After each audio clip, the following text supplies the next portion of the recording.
Hey guys, welcome back to the channel.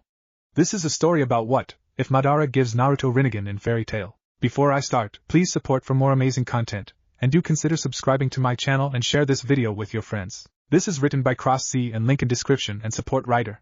Let's start the video. Chapter 1 Prologue. You're in Earthland. Destruction was what could only be seen in an almost 3-mile radius. In the midst of the destruction, two individuals were present, one barely standing while the other lies down defeated. The one who was standing limply walked toward the fallen enemy and bent down. He held a strange three-pronged kunai on his hand and placed it on his enemy's eyes. You are defeated, Uchiha Madara. I'll be making sure that this time you won't be coming back, he said as he ripped out both his enemy's eyes and destroyed them with a simple fire jutsu. But instead of screaming in pain, a low but wicked chuckle was heard from Madara. You really have become very powerful, Namake's Naruto. I can't believe that even with all the 8 bijus on my possession together with the rinnegan and Sharingan, you would still find a way to beat me by using only the Kyuubi and Sage mode. But you know, with all my years of being on this world, did you really think that I didn't have a backup plan? You are underestimating me, Namakes. A backup plan, huh? I already sealed up your chakra, destroyed your rinnegan and Sharingan. I also sealed your access of the chakra on the bijus inside you. What could you still possibly do? Naruto said with a smirk. You're not the only one who is good with seals, boy. Madara said darkly as his body started to glow and energy started to unstably pulsate around them. The smirk on Naruto's face suddenly disappeared and a look on panic was etched on his face. What are you doing? What is happening? Answer me, he shouted. Madara laughed like a maniac and said, the smell of fear. I love how a cocky brat like you panic in fear after a second of thinking that you had won. You see, when I plan, I always ensure that the worst scenario would be a sacrificial win. Madara could feel that Naruto was starting to get what he was saying. He continued, don't think anymore. I shall tell you what my plan for a worst scenario. You see, when I sealed the bijus on myself, I added a fail-safe seal. The seal activates when I willed it. So you see, I am not just a god but also a ticking bomb, a bomb that is worth the power of the 8 bijus. Do you know how powerful of a bomb is that, Uzumaki? Everything in this forsaken world will be wiped out. No one will survive, not you, not me, and especially not the elemental nations. I die, everyone will die with me. Madara starts to laugh like a maniac again.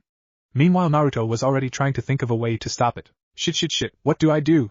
I can't teleport him to anywhere in this world as the explosion would destroy the whole world anyway. He continues to ponder until he remembered Kakashi's technique. Kamui? Right, Kakashi-sensei's technique could send someone to a temporary dimension. But then he realized something. Kakashi-sensei is dead. He punched the ground hard. Is this the end? Is this the only thing I could do even with all my hard work? All of us are going to die in the end? No, I can't accept that. Even if there is only one string of hope, I'll grab into it because they have faith in me. There is a way, Naruto, the fox said in his mind. What? Tell me, he asked. Do you remember your Hiraishin? It is a time-space jutsu. If you could improvise it a little using my chakra, you might be able to produce a rip-on dimension and transport Madara there. I see, let's do it then. There is a catch, however. I will die with Madara, won't I? Or worse, be trapped on that rip in reality where I might be sailing into oblivion for the whole eternity. Yes, are you still willing to do this? Of course, there is no other way. We would all die if I don't do this. I'm sorry that you would be joining me too. It is alright. At least I would be able to do something good in my cursed life. Now let's start. Okay, how do we do it? Remember how you discovered that Hiraishin is a jutsu where it makes a time-space tunnel between two markers? Yeah, basically if I had a Hiraishin seal with me and I had a Hiraishin seal on another place. If I activate the seal that is with me, I would sense where all my markers are. Then I will be entering time-space dimension and then I would automatically exit on the marker I had chosen. The exits are those seals with the same chakra as what I had poured into the seal that is with me. But you know, we can't stay in the tunnel for a long time since if I don't choose a destination, I would randomly land on any of the markers I placed. Precisely, that is why you will use my chakra instead of your chakra. Since my chakra isn't the same as what you poured into those markers when they are made, there will be no exit on the tunnel. That is why I told you that it would be a suicide. Unless there is a chakra or energy that is the same as mine, there will be no exit. I see, then let's do it now, Naruto said as the demon cloak enveloped him and he poured the chakra onto his three-pronged kunai. Goodbye everyone, I hope you all live a happy and peaceful life, was what he last said before he and Madara were engulfed by a blinding red light. The midnight sky was currently illuminated only by a full moon. On the forest, a shadow could be seen moving at a very fast rate. The figure suddenly stopped, revealing a cloaked man, his head hidden by a hood. He looked at the moon. It's full moon tonight, perfect. From where he is standing, he could see the bottom of the hill. His eyes narrowed as he focused on a strange pyramid structure. Those humans, I really won't understand them. Don't they know that what they are trying to do might result to the destruction of this world? Or maybe they already know but would gladly let the world crumble just for power. That I cannot allow? He thought as he quickly ran down towards the pyramid. Inside the pyramid, a group of humans are meditating and concentrating. In front of them is a platform where various relics are placed. Outside the pyramid, many people are standing guard so the ceremony won't be disrupted. A figure suddenly landed next to one of the guards. A hand clasped the guard's mouth as a sword pierced his chest.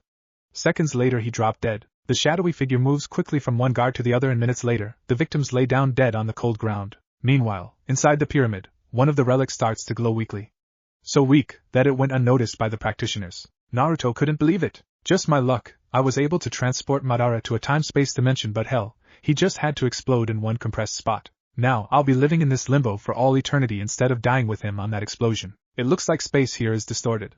It's true that if Madara exploded on our world, he would have destroyed it, but here, where space and time might constantly compress and decompress, anything could happen.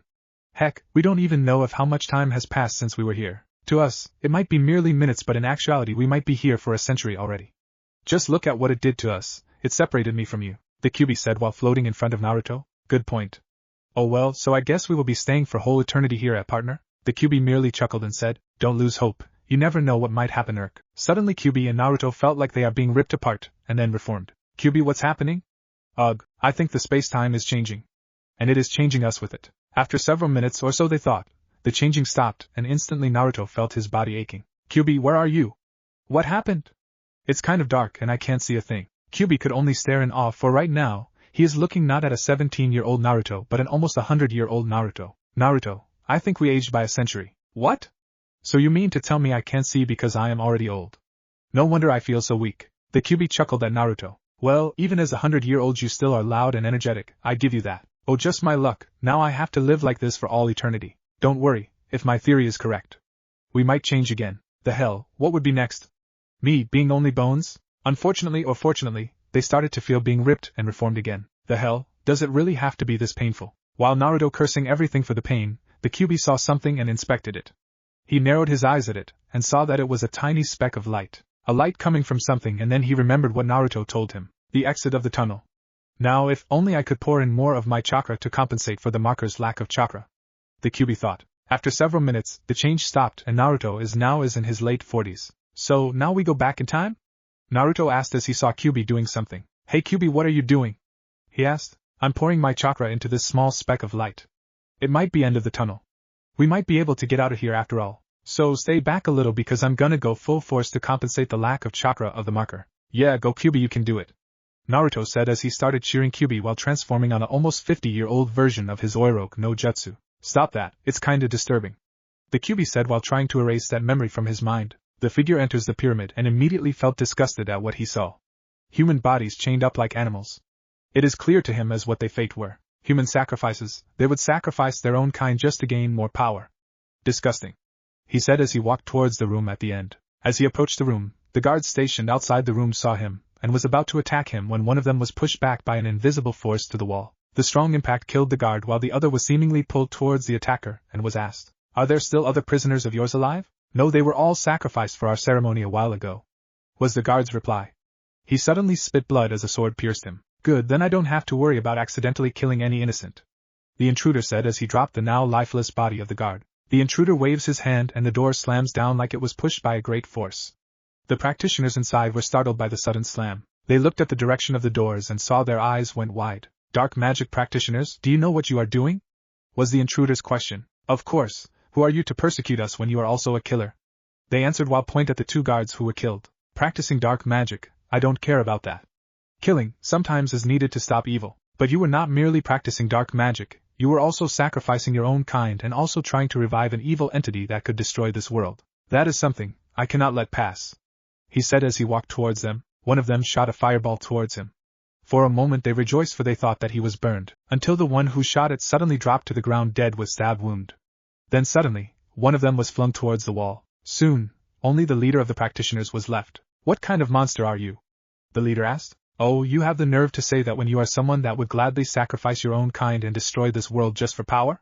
He answered. But I'll humor you, he continued as he took off his hood. Impossible, the leader didn't finish as he was beheaded by the intruder. Just a little more irk. Suddenly Kyuubi and Naruto were being changed again. God, this one really hurts like hell. After a few minutes it stopped, and Naruto now looks like a 4-year-old child while the Kyuubi became as big as a normal wolf. Oh great, we just had to transform to our child forms.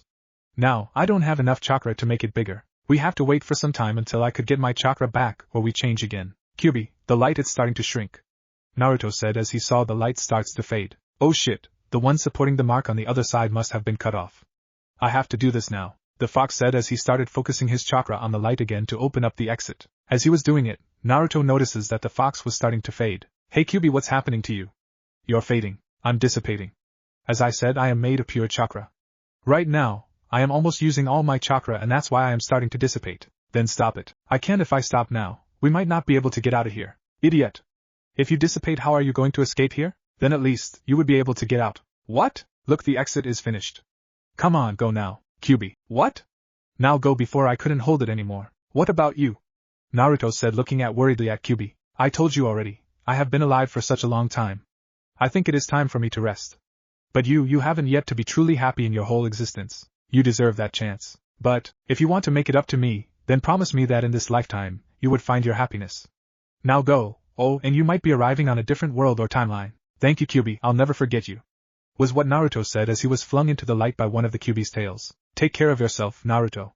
Was what Naruto last heard from the fox as he saw the fox fade into nothing. As the intruder was about to destroy the room where the ceremony was held, a bright light blinded him. For several seconds, he wasn't able to see. When he regained his sight, what he saw surprised him. A child? Was all he could say. He cautiously walked towards the boy and looked at the sleeping child. He checked the child if he was alive. After that he looked at the child. The child may not be older than 4 years old. He has golden, chubby face and tan skin. Could he be a monster produced by the demonic ceremony? Should I eliminate him? He may become a threat to the world. He was about to stab the child but he couldn't. How could I kill someone who looks so innocent? How am I supposed to kill a child? He said his dilemma. He remembered what an old friend said. It doesn't matter where you come from, what matters is what you will be. He muttered as he picked up the child. Once he was outside the pyramid, he stretched his right hand and aimed it at the pyramid. Then he closed his hand to form a fist and the pyramid crumbled to the ground as if a force pulled it down. The child started to wake up. Blue eyes darted around seemingly scanning the area. You're awake. The child was startled by the voice and looked behind him. He was startled at what he saw but was too confused to voice it out. What's your name? And Namikaze Naruto was the child's answer. I see, nice name. Here is some food. Eat if you are hungry, he said as he started practicing his magic. They were silent for a moment as Naruto watches him. Naruto, though, was fascinated at what he was doing. He couldn't stop his curiosity, so he asked, where am I? What's your name? What is that you are doing? And what are you? He asked. He stopped practicing, looked at the child seemingly surprised at the child's out-of-character behavior. He sat on a nearby log and looked at Naruto. Well, this is quite a surprise. You seem to be able to form logical questions and the manner you asked them felt like it was at least a teenager who asked me and not a child. But to answer your questions, you're in Earthland. My name is Valendil. What I did was a lost magic arc. And lastly, I am a creature you humans call an elf, was the answer he got. End of prologue. Chapter 2, Cruel Fate. Come out from your hiding place, Naruto. Valendil said. He waited for a few moments but no one came out. Oh, you want to play that ninja game again, huh? He said as he smiled and looked at a bush. Suddenly, something from the bush was tossed upward. A scream was heard as the tossed object was coming down fast. Valendil smirked as the screaming object was about to hit the ground. Suddenly, he waved his hand and instead of hitting the ground the object floated a feet before it hit the ground and then he waved his hand and the object dropped to the ground, unceremoniously. A distinct OW was heard as he walked closer to the object that is revealed to be Naruto. You never learn, do you, Naruto? Che, if only I could use my chakra or my ninja abilities. You would have not been able to find me. The 4-year-old Naruto mumbled. Valendil only smiled upon hearing Naruto's mumbling. Maybe I wouldn't have, Naruto. But why are you hiding there while watching me? Naruto cursed under his breath for mumbling about ninjas. I don't know. Maybe a part of me was scared that you would think that I was trying to steal your jutsu air magic. I mean, my magic isn't something that could be easily stolen or copied, you know. Valendil sits next to Naruto. They were silent for a moment until Valendil broke it. Hey Naruto, what's it like on your world? He asked. Naruto was surprised at his question. As if Valendil could sense what he was thinking, he said, Don't be surprised that I somehow figure out that you are either from our world nor from our time. The first time I saw you, I already knew that you are not from this world. You said that you came from a hidden village that doesn't associate themselves much to the outside world, but I find it hard to believe that I haven't encountered that kind of a village considering I have been roaming around Earthland for centuries now. And even though you try hard to act like a child, I could sense that you are someone who have already seen the horrors of life and fought through it to live. I told you much of this world and what I am. So tell me, what are you, Naruto? You'll probably not believe me anyway. You'll probably say that it's just a made-up story. Naruto answered sadly. I'm an elf. The humans in this world probably think of me as just a myth. A fictitious being made by the imaginative mind, but here I am in front of you. How can you say that I might not believe your story when my existence was also supposed to be made up? Naruto grinned and said. Well, then you better be ready because it's going to be a long story. Well, time is something an elf has so much to spend. Valandil said as he smiled at Naruto. Suddenly, everything went dark. Standing in the mid of darkness was an 11-year-old Naruto. His clothes are soaked and his black sword is dripping with blood, Valandil's blood. Lying at his feet was Valandil's lifeless body, his face calm and had a smile even in death. I killed him was all could be heard. The voice grew louder and louder until it was like a scream. Suddenly, Naruto jolted up from his sleep. His eyes wide open and his face soaked with sweat. He looked at the clock.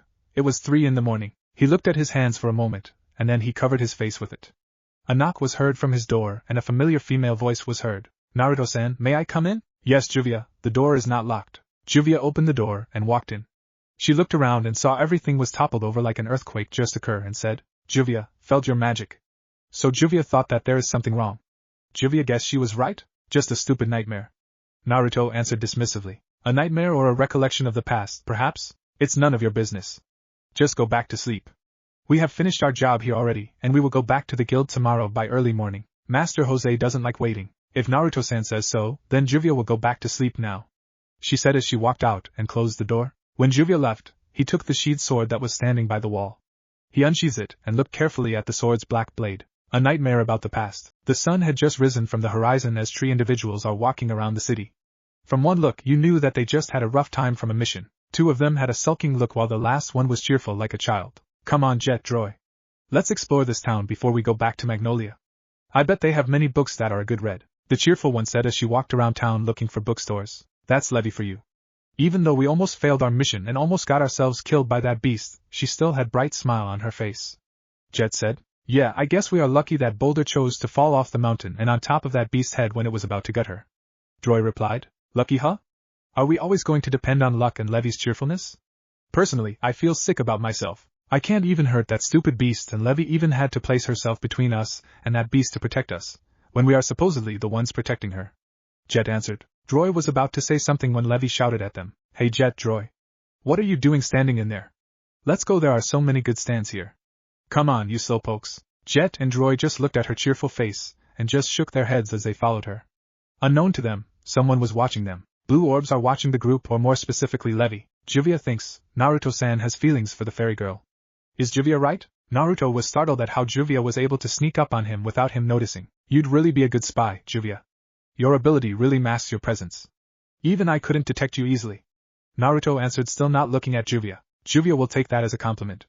But more importantly, Naruto-san, you shouldn't. I don't.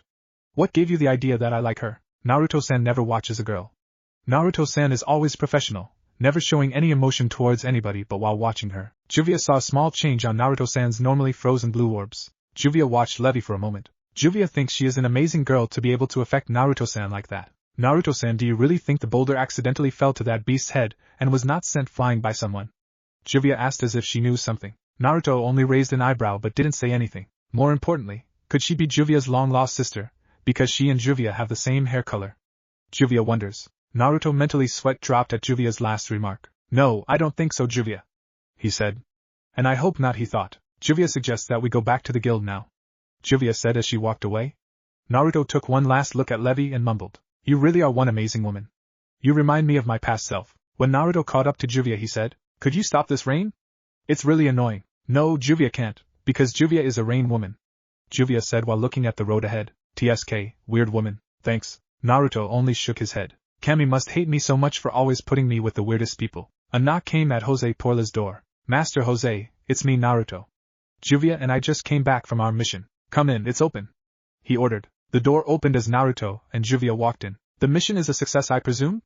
He asked them. Yes, master, Juvia answered. Very good, I expected no less from you too.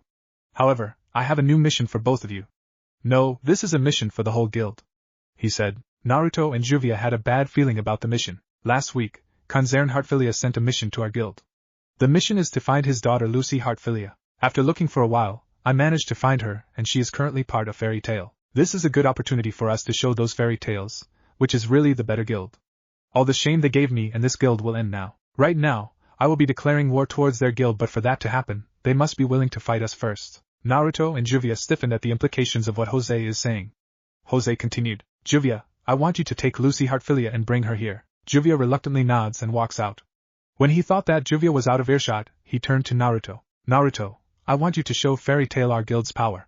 Show them what Phantom Lord does to those who steps in our way. Destroy their guild building and then make the first Fairy Tail members you see an example for everyone to see. Forgive my disrespect, master, but isn't it quite a little overboard? I think destroying their building is more than enough. The Magic Council might punish our guild if we go overboard. He said calmly. Are you questioning my judgment, Naruto? Have you forgotten who you are talking to? Do as you are told, or are you disobeying me, Jose answered. Naruto just bowed for a moment, and started to walk out of the room. No, master, forgive my insolence. I shall do as what you said, Naruto said as he walks out of the room. Naruto is currently sitting on top of the guild's roof. He is deep in thought as he looked at his sword. Flashback. It has been almost 3 years since Valandil and Naruto were traveling together.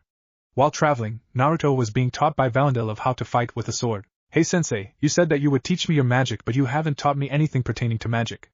The 7-year-old Naruto said calmly. Really?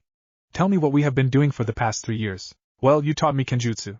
Telling me to master the techniques that was written in this book, he said as he pointed at the book he was currently reading. Then you told me to train my body by doing those physical exercises, and lastly, you told me to hone my senses by meditating on various places from waterfalls to rocky mountains. But I don't get how it would help me with my magic. Tell me what has changed from you since then. Well, I have almost mastered the sword techniques in this book. I am also quite physically better than most of the humans I have seen, and more importantly, I could easily sense things now. You forgot one thing. You are much calmer and patient now. Naruto only nods. I think you are ready to learn my magic then. But before that, I want you to promise me that you won't use this magic to hurt the innocent. I promise, I won't use it to hurt the innocent. I also want to teach you some basic elvish magic spells that might come in handy in the future. So you won't be a one-trick pony. It's good to always have something to surprise the enemy. End of flashback. I'll never use that magic again. I am not worthy of it, Naruto whispered. He felt raindrops falling on his head. Juvia, what do you need? Reminiscing the past or thinking about that girl? Juvia asked as she sat next to him. Why do you need to know? Because Naruto-san is Juvia's partner, and Juvia's only friend. Friend, huh? It's been a long time since someone called me that. Juvia feels that Naruto-san is somewhat similar. That Naruto-san is also sad from being alone just like Juvia. Why do you follow the master, Naruto-san? So you heard our conversation after all. I could ask the same way to you. Why do you follow him? Juvia was too shy to interact with others and felt like she was always out of place. So, Juvia ran away when she was 9 years old. Juvia met her sensei and she taught Juvia magic, but her sensei went missing after a year. That is why Juvia couldn't control the rain. She wasn't trained enough. When Juvia came back, instead of being accepted, Juvia was more shunned because of her uncontrolled magic. But Master Jose, he took in Juvia. He didn't shun her, so this is the only thing Juvia could do as gratitude. Was Juvia's answer. 7 years ago, when the person who taught me everything died, I lost my will to live. For 3 years I lived to die. I took every single suicidal mission as a mercenary. One day, my luck ran out and I was about to be killed by a monster, but Master Jose came. He saved me and in gratitude I pledged my loyalty to him, Naruto said, which startled Juvia because Naruto never tells anyone his past. Are you having second thoughts? Juvia asked, to which Naruto didn't respond, so she asked him a different question. So, what is your decision, Naruto-san? I live for the guild, let's go.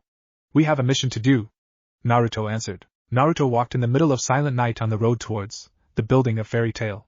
Talking to Juvia made him remember the past. Flashback. Before I teach you my magic, I think it is only proper if I teach you the kinds of magic. Naruto only nods. First there are those called the innate magic. Innate magics are inborn magics. They are not learned, they are just mastered. Example of this are takeover and telekinesis. Next type of magic is elemental magic. This type of magic uses the elements. There are mages born who are attuned to an element, making it possible for him or her to learn elemental magic. Next is sorcery magic. They are non-elemental and non-innate magic. They could be learned by anyone if they would dedicate enough time to learn it. Example of these is Exquip, sleep magic, and illusion magic. Valandil paused for a moment. Now we go to the rarer types of magic.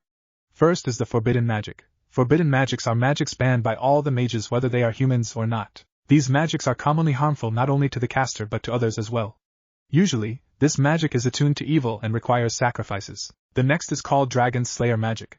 This type of magic is more attuned to the elements. Think of them as a stronger and more potent version of the elemental magic. They are taught by the dragons themselves. But why would the dragon teach someone a magic that slays them? Naruto asked. That is something I am not allowed to answer. When you found a dragon slayer or a dragon, ask them yourself. Continuing on, the next type of magic is called the lost magic arc. This type of magic is more on controlling the things that control things. Valendil smirks at Naruto's dumbfounded expression. You didn't get it, do you? Naruto only nods. I'll explain it fully to you as the magic I would teach you falls into this category. Valendil took a small rock and dropped it to the ground, letting it free fall. Why did the rock fall down? He asked Naruto. Because you dropped it, of course it would fall down. But why didn't it fall left or fall right or better rise up? Why are we standing like this at the ground instead of being upside down or floating? How am I supposed to know that? I just know that there is a force that is always pulling us towards the ground. Naruto's eyes widen in realization. So now you do realize that there is an invisible force dragging us down. Now do you understand what I am telling you? A little. Very well, let me ask you. After so many years, why do you think a building or a structure just collapses? Of course, because it's been old, the materials are having become brittle to withstand the force that is constantly pulling it on the ground. Very good, Naruto, that is the concept of the lost magic arc, controlling the things that usually controls things. In that case, if you could have controlled time, then you could accelerate, decelerate or reverse the aging or movement of things, or if you controlled the force then you could have weaken, strengthen, reverse or nullify the force that is acting on an object. I have to warn you, Naruto, learning this magic is very hard because these things are things that you can't see, hear, taste, smell or sometimes feel. You just know they're there. Do you understand me? Naruto nods. End of flashback. Naruto stopped his musings when he arrived in front of Fairy Tail. I just hope the one who I encounter is a strong one. Maybe that Dragon Slayer or any of their S-class mage. He muttered as he sensed if the building is empty. Perfect, no one is inside. Forgive me for doing this to your guild, fairy girl. He unsheathed his sword, its black color blending into the night.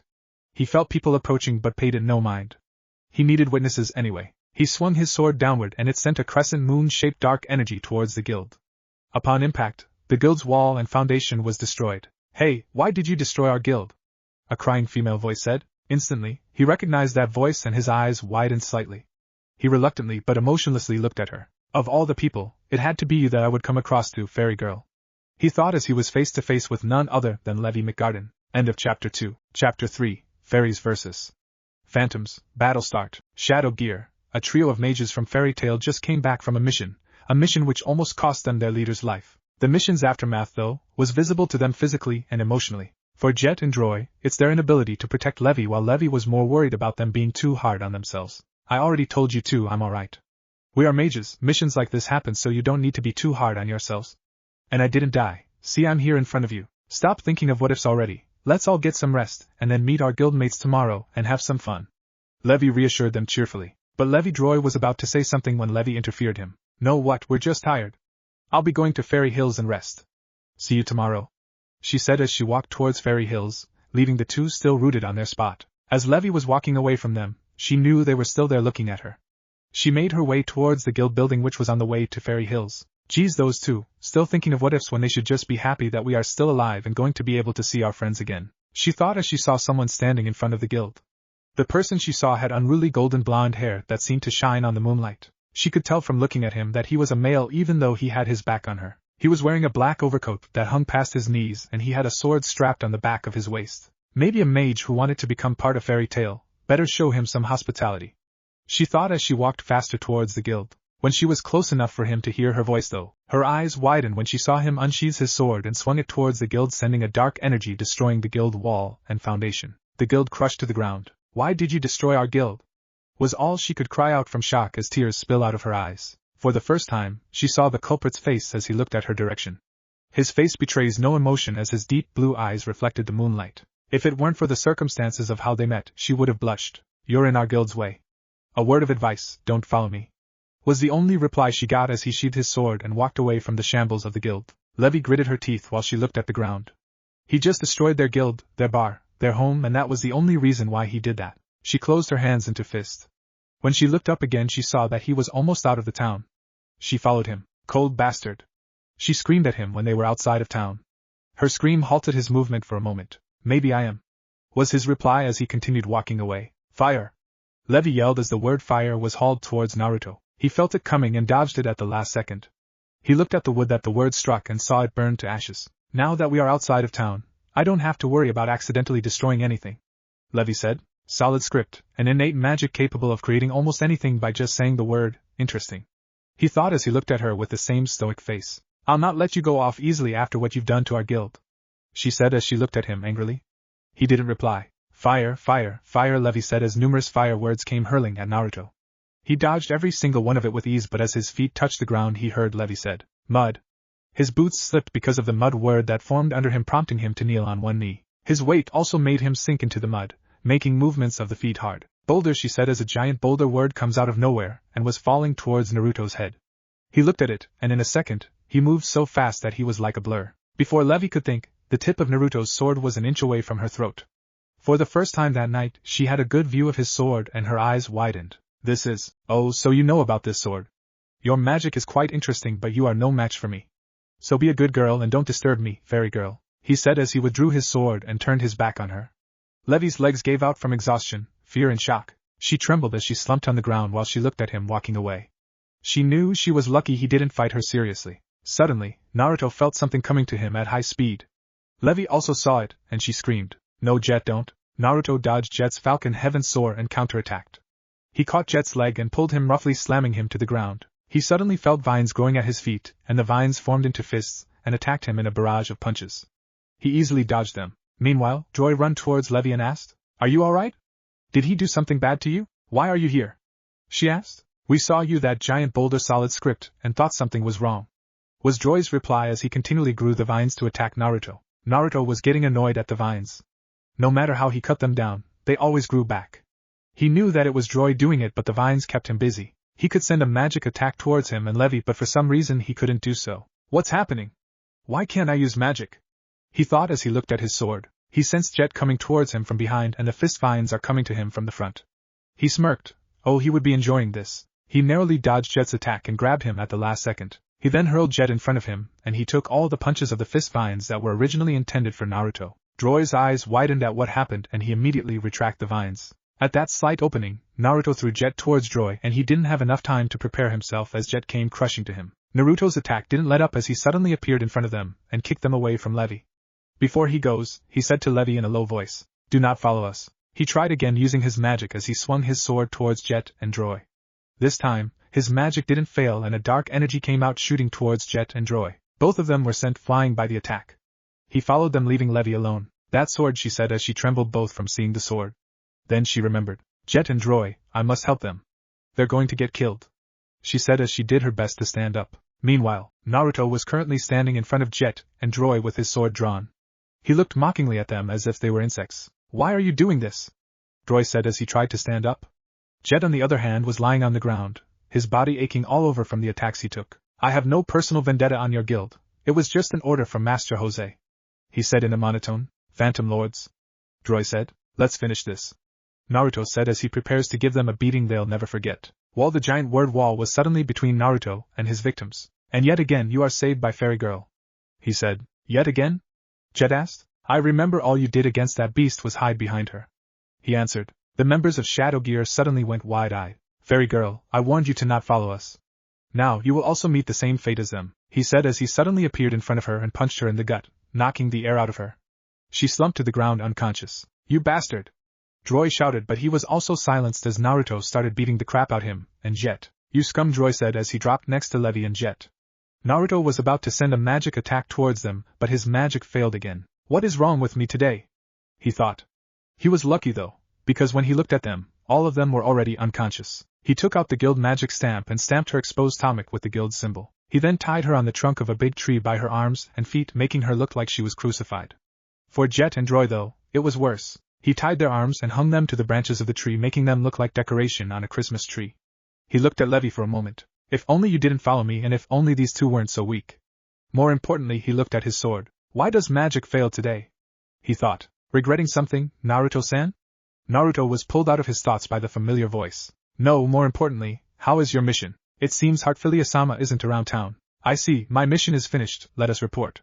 I'm sure Master will have a new plan to get her," Naruto said as he started walking. "Juvia was right with how she felt, doesn't she?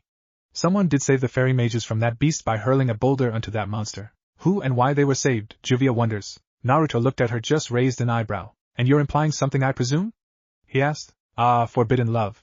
Juvia likes stories like that, dark, tragic and romantic. Someone remind me again, why am I paired with this weirdo?" Naruto mumbled. "What happened here?" Urza said, clearly angry, looking at her guild in shambles. Her teammates were no better. Natsu and Gray are gritting in anger while Lucy was shocked. It's mortifying, but we were done, and they looked at the source of the voice and saw that it was Mira who said it. Mira led them to the basement of the guild. There, they met their guildmates and was greeted by Makarov. Ji-chan, this isn't happy hour, is it? Natsu said. Alright, you are. How dare you go on an S-class mission without permission? I'll give you your punishment now, he said as he gave Natsu, Gray and Happy a hand chop on the head while giving Lucy a pat on the butt. Master, do you know our current situation? They destroyed our guild. Natsu shouted. And who destroyed our guild? Do you have a clue? Makarov said. It's Phantom Lord, is it? Those bastards were always hot-blooded towards us. Always having fight with our mages. Urza said. Calm down, it's not something to make a fuss about. Makarov said. What? Was the reply he got from the team. First of all, though it's probably them who did this, we don't have concrete evidence. Furthermore, this is as far as those idiots will go. I don't see why they even bothered to attack an empty guild. Makarov answered. Empty guild? Urza asked. It seems they attacked in the middle of the night. Mira answered. So I see no one was hurt, we were lucky. There's no need to get cross with someone that resorts to surprise attacks. Leave them be. Makarov said. Natsu and Makarov argued for a while until Makarov said he would take a leak and escape the conversation. Natsu, I'm sure the master is as just shocked as us. But warfare between the guilds are prohibited by the council, and on top of that, like Master said, we don't have concrete evidence. Mira said. They're the ones who attack us first. They leave our guild in shambles. They are the guild who always bangs heads with us. What more evidence do we need? One of us being beaten to a bloody pulp and hanged to a high place for the whole town to see? Natsu shouted. If this is how the master feels about it, we have to accept it. Urza said. Sometime later, Team Natsu is lounging at Lucy's house. Do you really think Phantom attacked our guild? Why would they attack us all of a sudden? Lucy asked. I don't know, we've had some brushes, but this is the first time that they attacked directly. Urza answered. Their conversations led to the topic of 10 great mages to the effects of a war between guilds until it settled to the discussion of the strength of the guilds. Master Jose is said to have an equal amount of magic power as master. They also had the element 4 who are the equivalent of our S-class mages, but the most dangerous of the Phantom's mages is the one they call Naruto. They said that the only person stronger than him in Phantom was Jose. They say that he is more of a warrior than a mage. He opts to fight with sword or hand-to-hand than with magic. His magic may be sword-related, though that was not proven. If it really was Phantom who attacked us, then he is probably the one who was sent to do it. Urza said. Phantom Lord's guild members are all hype up at the news they got. Did you hear? Fairy Tail's guild is in shambles. One of them said. I bet their spirit must be pretty crushed by now. Serves them right. Another commented. But who did it? Someone asked. Probably him. Someone whispered. Everyone looked reluctantly at the lone occupant of a table near the furthest edge of the guild. On his table, he had ramen and sake, but it seemed to be untouched. He was looking out of the window deep in thought. Naruto sensed everyone's eyes were on him. He raised an eyebrow and looked at them with an expressionless face. Everyone had suddenly had an eerie and turned around, leaving him alone. Damn, that guy is like a stone. He shows no emotions, but just from looking at him, you know that when you cross him, you're going to regret it. Someone whispered. Idiot, of course he's strong. Except for Master Jose, he is the only one who could command the element 4. His friend answered. Naruto paid them no mind and started eating his ramen. His thoughts came back to what he was thinking earlier. Why does the magic fail a few times last night? I wasn't tired, nor there was nothing suppressing it. Thinking of last night brought his thoughts to a certain blue-haired girl. I wonder if anyone had seen them yet. She'll probably hate me and want me dead after of what I did. If only she wasn't the one who saw me last night. No, I live for the guild. His thoughts were interrupted by someone. The wheels have been set in motion. Excellent job, Naruto-san. Master Jose said. Thank you for the compliment, Master. Though, it would have been better if you destroyed it while some of the fairies are there. It would be a problem if someone is accidentally killed by it. Don't worry though. I did leave a present for the town to see. Naruto answered indifferently. Oh, I seem to hear a little guilt in your voice, Naruto-san. No, Master, I was just thinking of something. That is all. I have to excuse myself to take care of something. Naruto said as he stood up from his chair and leave the guild. Someone frantically knocked on Lucy's door, interrupting Team Natsu's conversation. When she opened it, she saw that it was Kana. Just as I thought I would find you here, she said as she tries to catch her breath. What happened, Kana? Urza asked. You have to go to the southern entrance park. Immediately. Kana shouted. Team Natsu and Kana immediately run towards the southern entrance. What they saw made them want to destroy Phantom Lord. Magic Council be damned. In the big tree at the center of the park was 3 of their guildmates, their friends, their siblings. Lucy had to look away as she couldn't stand looking at them. Levi was tied to the trunk of the tree by her hands and feet like she was crucified. On her stomach, the symbol of Phantom Lords is magically stamped. But what's worse, Jet and Droy were hanging on the tree branches by their hands alone, being tied like they were slaves. They felt someone approaching. When they looked to see who it is, they saw it was Makarov dressed in his wizard saint attire. Wrecking our shoddy bar, I could bear with. But no parent can remain silent after seeing their children's blood, Makarov said as the staff on his hands was crushed. This means war, he exclaimed. Lucy was currently on the hospital visiting the members of the Shadow Gear. This is too cruel. Phantom, she said as she started to remember her past conversations with Levy. Unknown to her, there was someone watching them from the roof of the adjacent building. I cannot forgive them. Don't worry, Levy-chan, me and the guild will attack Phantom this afternoon to avenge you.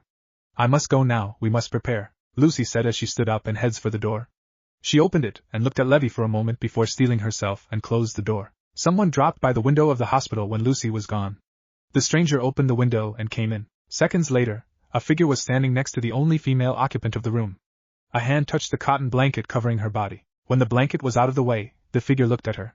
She was wearing hospital pajamas. The figure's hand slowly lifted the girl's shirt up. Moments later, the hospital window opened again and the stranger came out silently. Unknown to the stranger, two eyes were looking as the figure disappeared. Later that day, the Phantom Lord's guild house is as lively as ever. Suddenly, the guild's door was busted open, hitting an unfortunate guild member. When the dust from the debris was cleared, the whole Fairy Tail Guild was revealed. The guild war started with Fairy Tail versus the Phantom Lord. Magics, punches and kicks were thrown left and right. After a moment, the Fairy Tail was looking to be the likely winner of the war. Jose, show yourself.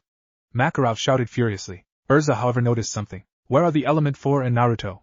Where are they? Where? She asked. Up in the ceiling, Naruto was sitting at the railings watching them fight. So the other S-class mages of Fairy Tail aren't coming except for Titania. He thought as he remembered what Jose's plan was. 0000 flashback 0000. Juvia, once the Fairy Tail attacks, go and capture Ms. Heartfilia and take her to me. I am sure she would be either left behind as she is just new and has almost no experience in fighting. Naruto, don't come out until Makarov leaves his guild members to find me. You are no match for him, but I am sure you would almost have no problem with the others except for maybe the S-class mages, but I doubt Mistgun and Guildarts will come due to them always being away from the guild. Laxus has a 50-50 chance of joining, but one thing is for sure, Titania will be there. Jose said. Titania, huh? The fairy mage who uses X-Quip Knight and is adept at sword fighting. He said. Yes, that's her. Juvia answered. I'll take her on. He said. 0000 end of flashback 0000. TCH, I can't believe everything went according to Master's plan. Are they this predictable? He thought. The fight continues inside Phantom Lord's guild house. Naruto watched amusedly at the blabbering of the Fairy Tail members. He heard Makarov. Urza, I'm putting you in charge. Jose is probably at the top floor. I'm going to tear him a new one. Take care. Urza answered as Makarov ran towards the top floor of the guild. That's my signal, I guess. Let's see if this fairy mages are really that good. He thought. Suddenly, a figure dropped down next to two Fairy Tail mages. One was sent flying by a strong palm thrust on the face while the other was sent flying to the other side by a strong roundhouse kick on the chest. Nav, Warren! One of the Fairy Tail mages shouted. But before those mages could react, they were also sent flying by strong kicks and punches. The other mages stopped fighting when they saw several Fairy Tail mages were sent flying. Urza had a good look at the newcomer. Man! Elfman shouted as he transformed his arm to a beast and attacked Naruto. No! Elfman, don't! Urza shouted, but she was too late.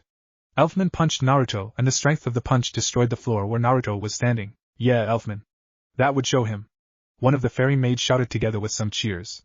But their cheering stopped when they saw Elfman's expression. They understood his expression when the dusts were cleared. Elfman's punch didn't hit Naruto. Naruto was just standing there and was stopping Elfman's fist with one hand. He then grabbed what he could on Elfman's bestial fist. Elfman tried to pull his hand back but he couldn't. Not bad. Naruto commented. Man must live strong. Elfman replied. But not good enough. Naruto said as he pulled Elfman's fist towards him, pulling Elfman's body with it, and then he delivered a strong punch on Elfman's gut. Elfman doubled over from the punch, but Naruto never let go of his fist. Elfman! Let him go! Urza shouted as she charged towards Naruto. Naruto saw her coming from the front and jumped while still gripping Elfman's fist, and then used the back of Elfman's head to propel himself fast towards Urza. Elfman shouted in pain as his shoulder was momentarily dislocated from Naruto's actions. Naruto was propelled at high speed towards Urza. Urza was startled at how fast Naruto was coming at her, and wasn't able to prepare herself as Naruto punched her armor with full force together with the momentum from propelling himself. The joints of Urza's heart cruise started to give way as Naruto hit it, but Urza wasn't sent flying. She had much pride than to let herself be sent flying by a punch. She just went skidding for a few feet away from Naruto. Her armor, though, wasn't as fortunate as it fall to the ground into several pieces. Urza panted, a little tired from standing her ground on Naruto's punch. Silence reigned for a few seconds, everyone shocked at Urza's armor being destroyed by a punch. Naruto Namikaze, they weren't exaggerating when they said that you are one hell of a fighter. Urza said. Naruto! Natsu shouted, looking at Naruto with gritted teeth and narrowed eyes. Naruto didn't pay him any attention, so he asked. Were you the one who destroyed our guild and attacked Levi, Jet and Droy? And if I am? Naruto answered monotonously. Bastard! I'll send you to hell! He shouted as he charged Naruto with flaming fists. Naruto narrowly avoided Natsu's punch as he jumped up towards the ceiling rails. But as he landed on the rails, he was suddenly face to face with Natsu. Natsu delivered another punch, but this time Naruto didn't dodge. Everyone from Fairy Tail celebrated when Natsu's punch connected and Naruto jumps away from him. The mages of Phantom Lords were startled. Naruto-san got hit, they said. Naruto and Natsu on the other hand were startled at a different reason. I let him hit me to see how strong his punch is and to get out some of my guilt, but his punch was weak. Naruto thought as he jumped away from Natsu. That's all you have, salamander? It doesn't even sting at all. He taunted. Don't worry, that was just a friendly hello from me. Next time you won't be able to block my attack. Natsu said. Naruto just raised an eyebrow. Block your attack? I did not do anything. Is that the excuse you give for every poor punch you throw, salamander? Naruto asked. Suddenly, the ground shook. Fairy Tail celebrated as they boast of how they won't lose as long as they have Makarov. Naruto just shook his head in dismay. All according to Master Jose's plan, they really are one predictable guild. He thought. While Naruto was deep in thought, Natsu was already at his side about to deliver another punch. Naruto saw it coming and didn't dodge again to see if Natsu's weak punch was just a fluke. As Natsu, fist connected to his cheeks, one thought was in his mind. Weak, his punches are really weak. Bastard, what did you do? How come I feel my fist was being blocked but I couldn't see it? Natsu shouted at Naruto. Another excuse for your weakness? Fairy was girl even better of an opponent than you. Naruto said. Invisibly blocked? Could it be? No, impossible. Naruto thought. Bastard. Natsu was about to attack again, but something fell from the top floor. When they saw what, or more specifically who fell from the top floor, the Fairy Tail rushed to his aid. I can't use my magic, Makarov said weakly. Sensing they would probably lose easily because of low morale and strength, Urza issued a command of retreat. Naruto felt someone beside him on the ceiling rails. You really did defeat Makarov, he said. Kami, everyone in the Element 4 is weird and creepy. Naruto thought. All part of Master Jose's plan. Sorrowful. Arya said as he cried. So, did we capture Lucy Heartfilia? He asked. We've confined her at the headquarters. Arya answered. What? Naruto! Natsu shouted. We will continue this some other time, salamander. Naruto said as he and Arya disappeared. End of Chapter 3. Chapter 4. The guild war rages on. They captured Lucy? Natsu said. We're leaving. Retreat. Urza ordered. We won't let you get away. The Phantom Lord members said. Oh? One of the Phantom Lords said as he was pulled by Natsu. Natsu, what are you going to do? Happy asked. What do you think? I'm going to save Lucy. He answered as he ran out to save Lucy. Tell me, where's Lucy? He asked the Phantom Lord member. I don't know, who is that? Was the answer he got, which aggravates Natsu's anger, and he burned the guy. Speak up. If I find my friend is hurt, I might burn you to a crisp. Natsu threatened. Hika, I don't know, I really don't know someone by that name. But our headquarters is located on the hill straight ahead. Maybe over there. The member answered. Up on the hill, Naruto and Arya appeared and saw Natsu pulling one of their members. Arya, go on ahead. I need to help, the member Salamander took. Naruto ordered. If that is what you want, Naruto-san. Arya said as he disappeared. Naruto looked on from the hill and took out his sword. Its black color visibly seen under the sunlight. He charged it with magic. The sword started to have a dark glow as dark energy gathered from it. He raised it above his head and mentally locked on his target. Dark pulse. He said, exclaimed as he released the dark energy towards Natsu. The attack rushed towards Natsu at high speed. Natsu! Happy exclaimed as he saw the attack coming while flying around. What the hell?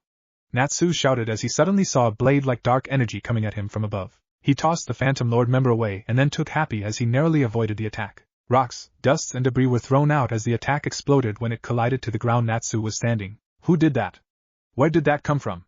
Natsu asked Happy. I don't know too. I just saw it coming suddenly.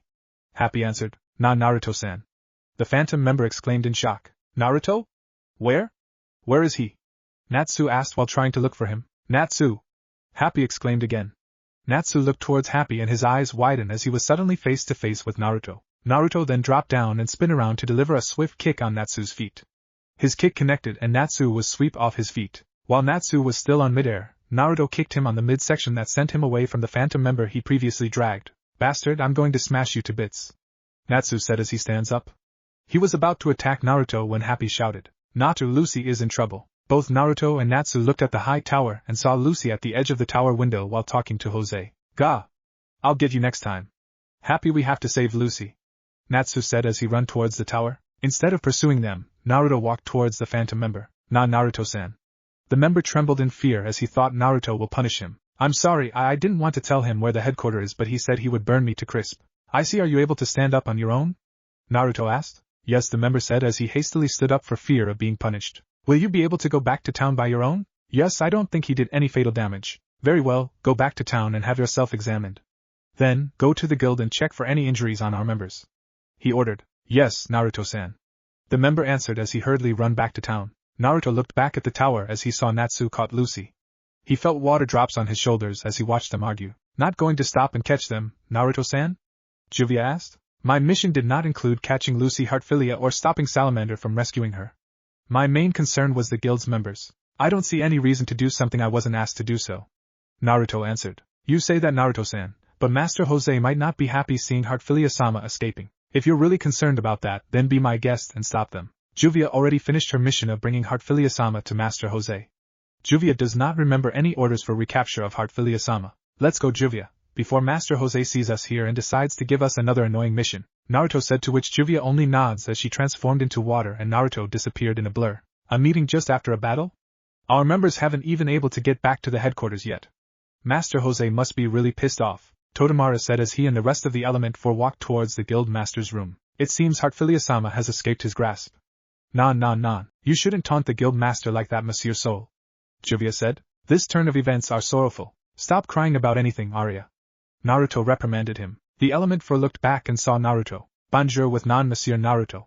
Soul greeted. Enough chatter, the master awaits, Naruto said, seemingly quite irritable as he walked past them. It looks like Naruto-san isn't in a good mood today, Todamara whispered. Juvia suggests to hurry up before Naruto-san and Master Jose shows their wrath. The Element 4 walked a little faster towards their destination. When they reached the door, they heard Naruto and Jose talking. Naruto-san, I saw you and Juvia not far away from where Lucy Heartfilia was caught by Salamander. Why didn't you stop them? Jose said in quite angry manner. Forgive me, master, but I was more concerned about the well-being of our members who were left behind fighting the fairy mages. Naruto answered calmly. So you're telling me that you would rather abandon a mission just to see if one or two of our mages are slightly hurt? Jose asked, seething. Yes, master, I would gladly forfeit a mission if it is needed to save a hurt comrade. And furthermore, I don't remember you issuing any order to recapture Ms. Heartfilia. I was only doing what a guildmate should do, Naruto answered with no hesitation. It is also a guild member's duty to ensure that the guild's mission is finished. Seriously, Naruto-san, ever since we decided to wage war with Fairy Tail, you have been using loopholes to lessen the damage to them. If I didn't know you any better, I would have thought you were slightly helping them. Jose yelled. No, master, I am not helping them. I was just doing what I feel is right to do, and that is ensuring the guild's well-being, was the only answer he got. Enough of this. I am seriously doubting your loyalty, Naruto-san, but I'll let you redeem yourself. This time when we attack Fairy Tail, I want you to track down Lucy Heartfilia and personally take her back to our guild. Understood? When Naruto didn't answer, he shouted. Am I understood? Naruto closed his eyes for a moment. As you wish, master, he answered as he turned his back at Jose and opened the door. Outside the door he saw the Element 4 in there looking at him. He paid them no mind and just walked past them. When he was out of view, Jose addressed them. Come in, I will now relay our battle plan. Naruto's mind is in turmoil. On one part he knew that what they were doing isn't right and that what they were doing would probably endanger the whole guild. But there is this part of him that tells him to follow Jose. While he was thinking, his body was like an autopilot. When he realized where he is already, his eyes widened. He was already on one of the rooftops of Magnolia. He looked across and saw the familiar window of a room he had been looking for the past day. He sat down and continued to look across the window. I wonder if this is my punishment for my actions that day. Ever since that day, all I had was bad luck. I couldn't even feel a single flicker of happiness anymore. It seemed like everything has been turning against me. The magic sensei taught me left me. I couldn't feel magic inside me anymore, as if it was taken away from me. Even Levantine's magic is failing me. I even have to hurt and take away the smile on Fairy Girl's face. Now I have to capture and probably hurt a girl who just wanted to live freely. He whispered as he remembered someone. Haku must be laughing at me right now. I was the one who repeatedly told him that people shouldn't live as tools for someone, especially when they were asked to do something bad. Yet here I am mulling over things that I shouldn't even mull over if I just follow my own words. Haku was right. I didn't understand. I didn't understand how is it to choose between doing what is right and doing what your loyalty tells you. Back then, I always had a purpose in life. I lived for my ideals and for my dreams. The people around me would never command me to do anything against what I think was right. How naive I was, thinking decisions like this was easy. Naruto's eyes focused on the sleeping occupant of the room he was looking on. I wonder what would you do if you are on my shoes? He asked, and as if expecting for the room's occupant to answer, he shook his head, thinking how stupid he was to expect an answer from someone sleeping. I'm sorry, fairy girl. What I will do will probably hurt you again, emotionally if not physically, he said as the emotions on his face fade. Haku was right. When you have nothing anymore to fight and live for, all you could do was hang on to that loyalty no matter how twisted it is, he thought as he stood up and saw Phantom Lord's guild house walking towards Magnolia. That is one ugly creation, he thought as he looked at the six-legged castle walking towards the fairy tale guild. In a second he disappeared. Unknown to him, two eyes were looking and heard what he said. Naruto landed on a nearby hill on time to see the Jupiter fire. He saw the fairy mages scramble in panic, not knowing what to do. He however was not surprised to see Urza stand between her guild and the magic blast, even if she was only clad in a towel. His respect for her increased when he saw her equip in a split second to her adamantine armor, and shouted how she wouldn't let her guild be destroyed. He watched as Urza was hit with full force of the Jupiter blast. When the dust cleared, he saw Urza lying down face first on dirt. He looked on and saw that she was still alive. She really is one strong-willed fighter, he praised. After Makarov, now Urza is unable to fight too. You don't stand a chance, he heard Jose say. Hand over Lucy Heartfilia right now. Jose continued. He heard the fairy mages protest. He couldn't make out what they say as they were shouting all at the same time, but he heard loud and clear what Urza shouted. We'd rather die than give up on our comrade. This statement was followed by Natsu exclaiming, our answer won't change no matter what. We'll take you down. Naruto felt a pulse of hatred and angry magic coming from Master Jose. Then we'll fire an even bigger and stronger Jupiter. Now struggle in this 15-minute terror until it's reloaded. He heard Jose exclaimed. He saw the fairy mages panic. He looked back at the Phantom Lord's guild and saw soldiers coming out of it. Shades. Master isn't going to pull any punches on this one, Naruto thought. Feel the pain, fairy tale. You have two choices. Get killed by my soldiers or die by Jupiter, Jose announced. Naruto didn't pay attention to what is happening anymore, as he was scanning the area looking for his target. He saw Mirajane pull Lucy out of the fight. He silently followed them and saw Mirajane put Lucy to sleep and ordered Ritas to take her to the hideout. Ritas complied and drew a carriage on his stomach. The carriage came to life and he placed Lucy in it. He rode it towards the hideout.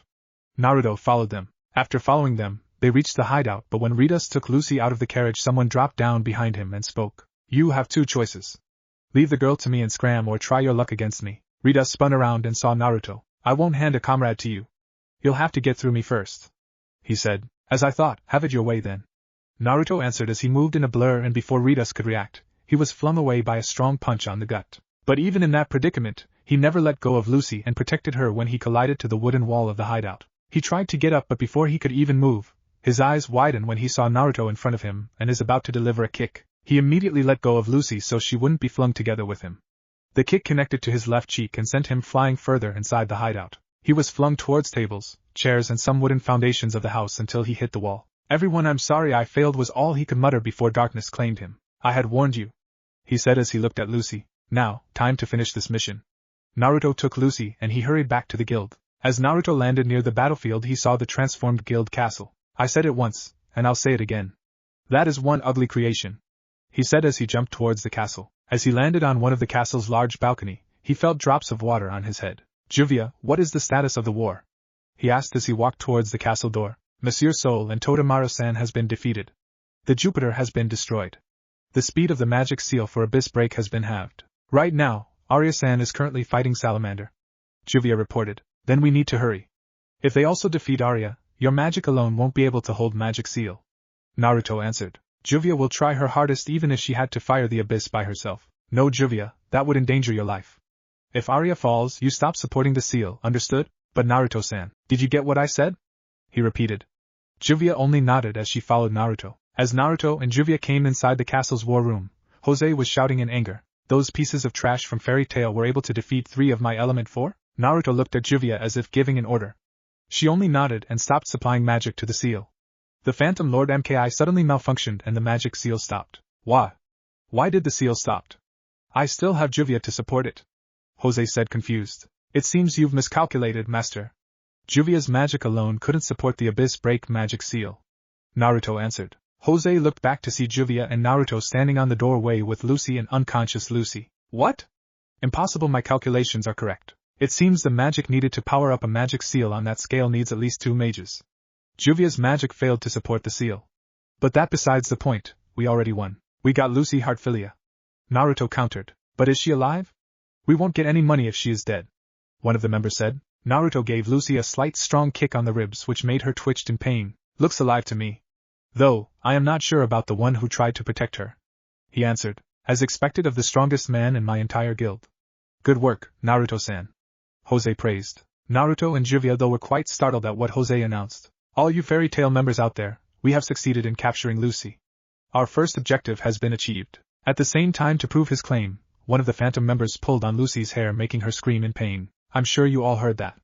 We have but a single objective remaining. To slaughter the lot of you, disgusting brats. He continued as his shade becomes stronger. The shade started to dominate the battlefield as the fairy mages start to lose their morale. You too, keep an eye on Lucy for me. A few insects seem to have invaded Aotobi Natsu Guild. I shall let them know that there won't be any miracles. I will deal with them myself. Jose ordered as he started to hunt the fairy mages. Natsu was currently holding the fallen Urza. Natsu, release your power. There is an untapped power sleeping within you. Believe in yourself and make it through. Awaken it. The time is right, Lucy, the guild protect them. Now go Natsu, you are the man who will surpass me. Urza said, shouting the last sentence. Natsu stood up with a determined look and took off searching for Lucy. A minute after Natsu was gone, Mira, Gray and Elfman arrived and saw Urza. What are you doing here? They asked her. Don't tell me you actually fought somebody on that state. Elfman said. Then the one who defeated Arya was you? Mira asked. I didn't want you to see me in such a pitiful state. I still have a long way to go. Urza answered as she looked at Gray. Gray, could you do me a favor? She asked him. Yeah, what is it? Gray answered. I asked Natsu to save Lucy, but I feel that he might need help since Naruto-san and one of the Element 4 is still out there. I want you to help Natsu, follow the path he had gone through. She said as she pointed to the way where Natsu was gone. I will. Rest now, Urza. Natsu and I will finish this. Gray said as he ran towards the path Natsu had gone through. Lucy is currently chained to the wall while the Phantom members including Juvia and Naruto are looking after her. Juvia is bored. Is there anything we could do? Juvia asked but Naruto didn't answer. Naruto was currently sensing the magic around them. He was checking how many Fairy Tail members are inside the castle, or how many Phantom Lord members are still able to fight. They suddenly heard a chuckle. Naruto looked at her but continued to sense for magic. Juvia thinks she has finally lost it. Juvia said, You guys really are complete idiots, aren't you? I feel sorry for you. It makes me want to cry. Lucy started. The Phantom members became a little agitated at her statement. Is that right? To be able to bluff at a situation like this. No wonder you were able to trick Master earlier. Naruto answered indifferently. You fools, aren't you even the tiniest scared, are you? She continued. Humor us then, to alleviate our boredom. He told her. Naruto felt two large magic sources coming. The closest one is probably Salamander, as his magic feels like a wildfire, but the other is the complete contrast. It feels like winter. He thought. You're the one in trouble if I dies, you know. There's no way Fairy Tail would forgive you. That's the kind of guild they are. You'd end up spending every day cowering in fear of the most terrible guild in the world for the rest of your lives. She threatened. Naruto mentally smirked as he thought of something that would give a good welcome for Natsu. Interesting little theory got there. Maybe I should put it to the test? He said as he took a knife from one of the Phantom members' hand. Naruto-san, don't kill her please. The Phantom member said. Juvia, though, didn't even try to stop Naruto as he threw the knife towards Lucy with great accuracy. As the knife flew towards Lucy, the ground beneath shook and Natsu came out of it, destroying the floor as he caught the knife with his teeth. The other Phantom members were startled at what happened. Nice catch, Salamander. As I have thought, I'd recognize your wild magic signature even from afar. Naruto remarked. Natsu landed with his body blazing with fire. Salamander. Lucy exclaimed. End of Chapter 4. Chapter 5. The Number 1 Guild. Naruto. You cold bastard. I'm going to seriously make you regret messing with Fairy Tail. Natsu exclaimed. Big words, Salamander. But can you back it up? Let's see if you can even make me bleed. Naruto taunted. Shut up, you heartless bastard. Natsu shouted as he charged Naruto with blazing fists. Go ahead, I'll even give you a head start. Your punch doesn't even sting anyway. Naruto answered confidently. Natsu's fist connected to Naruto's cheeks but Naruto wasn't sent flying. He was only slightly fazed by his punch. With all that talk, that's all you got? I admit it was stronger but it still doesn't even sting. Naruto said. Grr, cheater, you said you won't block my punch but I'm sure I felt you blocked it even if I could not see it. Something held my fist back. Natsu protested. I did not block your attack. It's one thing that you are weak, it's another thing that you're a liar. Naruto answered. I did not lie. Don't pass to me the things you do. Natsu ranted. Enough of this, I grew tired of your blabbering. Naruto said as he disappeared in a blur. He appeared next to Natsu and gave Natsu a right hook. The hook connected on Natsu's chin. He was sent flying and skidding to the ground. That's how you throw a punch, salamander, he remarked. I've got to help Natsu, Lucy said as she pulled the chains hard. Happy was currently dismantling the nails of the chains. Seconds later, she was freed from the chains. Gah!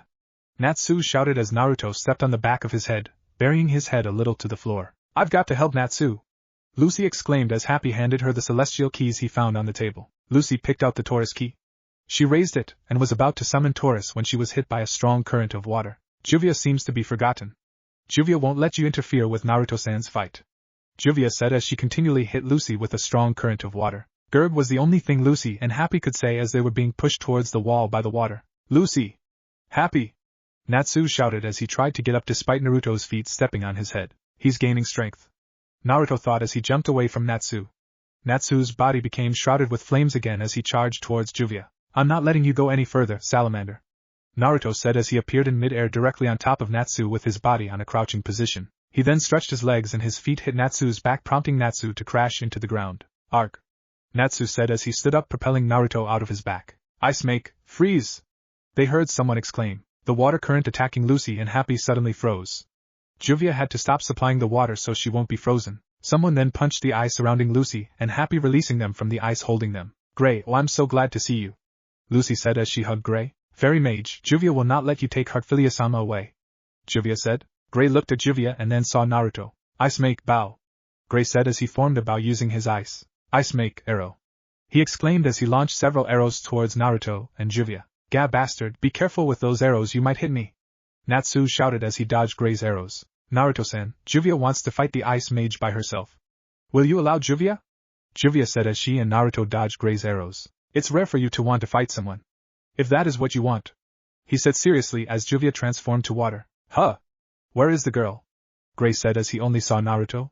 He didn't notice the liquid that was behind him slowly forming into a woman. Juvia's here. Water cane, Juvia said as she produced a high-speed and strong water current. It took Gray by surprise and he wasn't able to prepare himself as he was flung away by the strong water and was thrown outside the castle window. He stumbled outside into the porch. Juvia then started to turn into water and the water followed Gray outside. Letting that girl fight Gray, are you underestimating him? Gray's power is ice. He will just freeze her and then crush her. Gray is one of the strongest fighters of our guild. She won't have a chance against him, Natsu said cockily. You're the one underestimating her. Seriously, you don't even know what she is.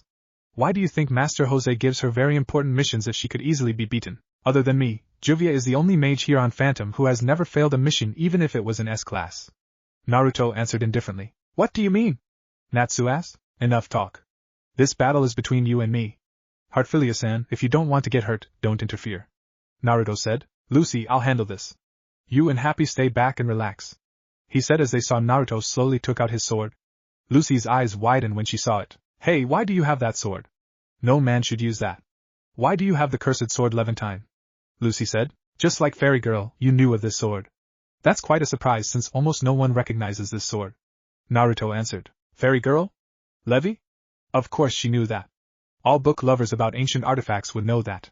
How could anyone like me forget the very sword that Zeref himself crafted? The sword that is known to grant a certain amount of dark magic to its bearer, but also possesses him, Lucy said. Bastard, you'd sell your soul to the demon just to get stronger? I knew you were a scum who'd gladly hurt anybody for your own happiness, but to sell yourself to the devil? You're the lowest of all, Natsu exclaimed. Naruto didn't answer him, but for a moment Naruto winced inwardly of what Natsu said. I've got to help Natsu. I know, I'll use that new key I got, Lucy said as she took out the new key she got. I am one who forges the path to the stellar plane. Answer thee now my call and transcend the gate. Open, gate of the centaur. Sagittarius, she exclaimed. Yes, you called? A man in a horse suit said. What the hell? Lucy said. A guy in a horse suit? Happy shouted. We'll go this properly later. But can you make a fire? So, Natsu could eat it and power up to match up with Naruto and his sword?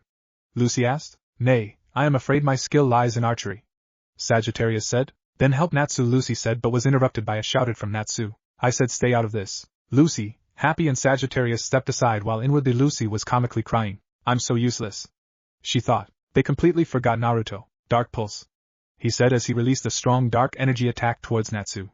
Natsu avoided the attack and his whole body is blazing with blood-red flame. Bastard, I'm not going to lose to someone like you, he said as his flame rages on and becomes stronger. I can't believe it, his magic, I can feel it exponentially getting stronger, Naruto thought. His eyes widened a bit as he was surprised to see Natsu charging fast towards him. He narrowly avoided the punch but was caught by the side kick that followed. Naruto skidded back until he stopped after a few feet away. How's that for a weak kick? You even blocked it, but I was still able to make you skid. Natsu taunted. Naruto touched the spot where Natsu's kick connected. He winced slightly as he felt pain from it. It's not only strong, it also burns. Why does he say that I am blocking? I was clearly not able to block that. I've got to be careful. He thought. It seems you are going all out. Then I too will do the same, Naruto said as he sheathed his sword and adjusted it until the sheath is strapped at the back of his waist where he could draw it easily with his left hand. He then posed slightly sideways with his right foot forward and his left knee slightly bent, his left hand grasping the hilt of his sword while his right hand is in an open palm position, just like how Rock Lee used to when he was on his Goken stance. Come, salamander, Naruto said. Natsu launched himself with incredible speed towards Naruto. He threw a punch, but Naruto used his right hand to quickly swat the punch sideways, and then his left hand quickly unsheathed Levantine, and he swiped it towards Natsu. Natsu narrowly avoided the sword by jumping back a little. Natsu! Lucy shouted. Natsu wasn't able to comprehend what happened as he was hit by a dark energy, and was sent flying towards the wall.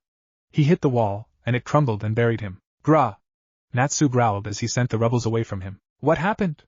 Was all Lucy could say as she barely saw what happened. How will Natsu dodge that? He almost wasn't able to dodge the sword. How will he able to dodge the magic if it was released almost at the same time?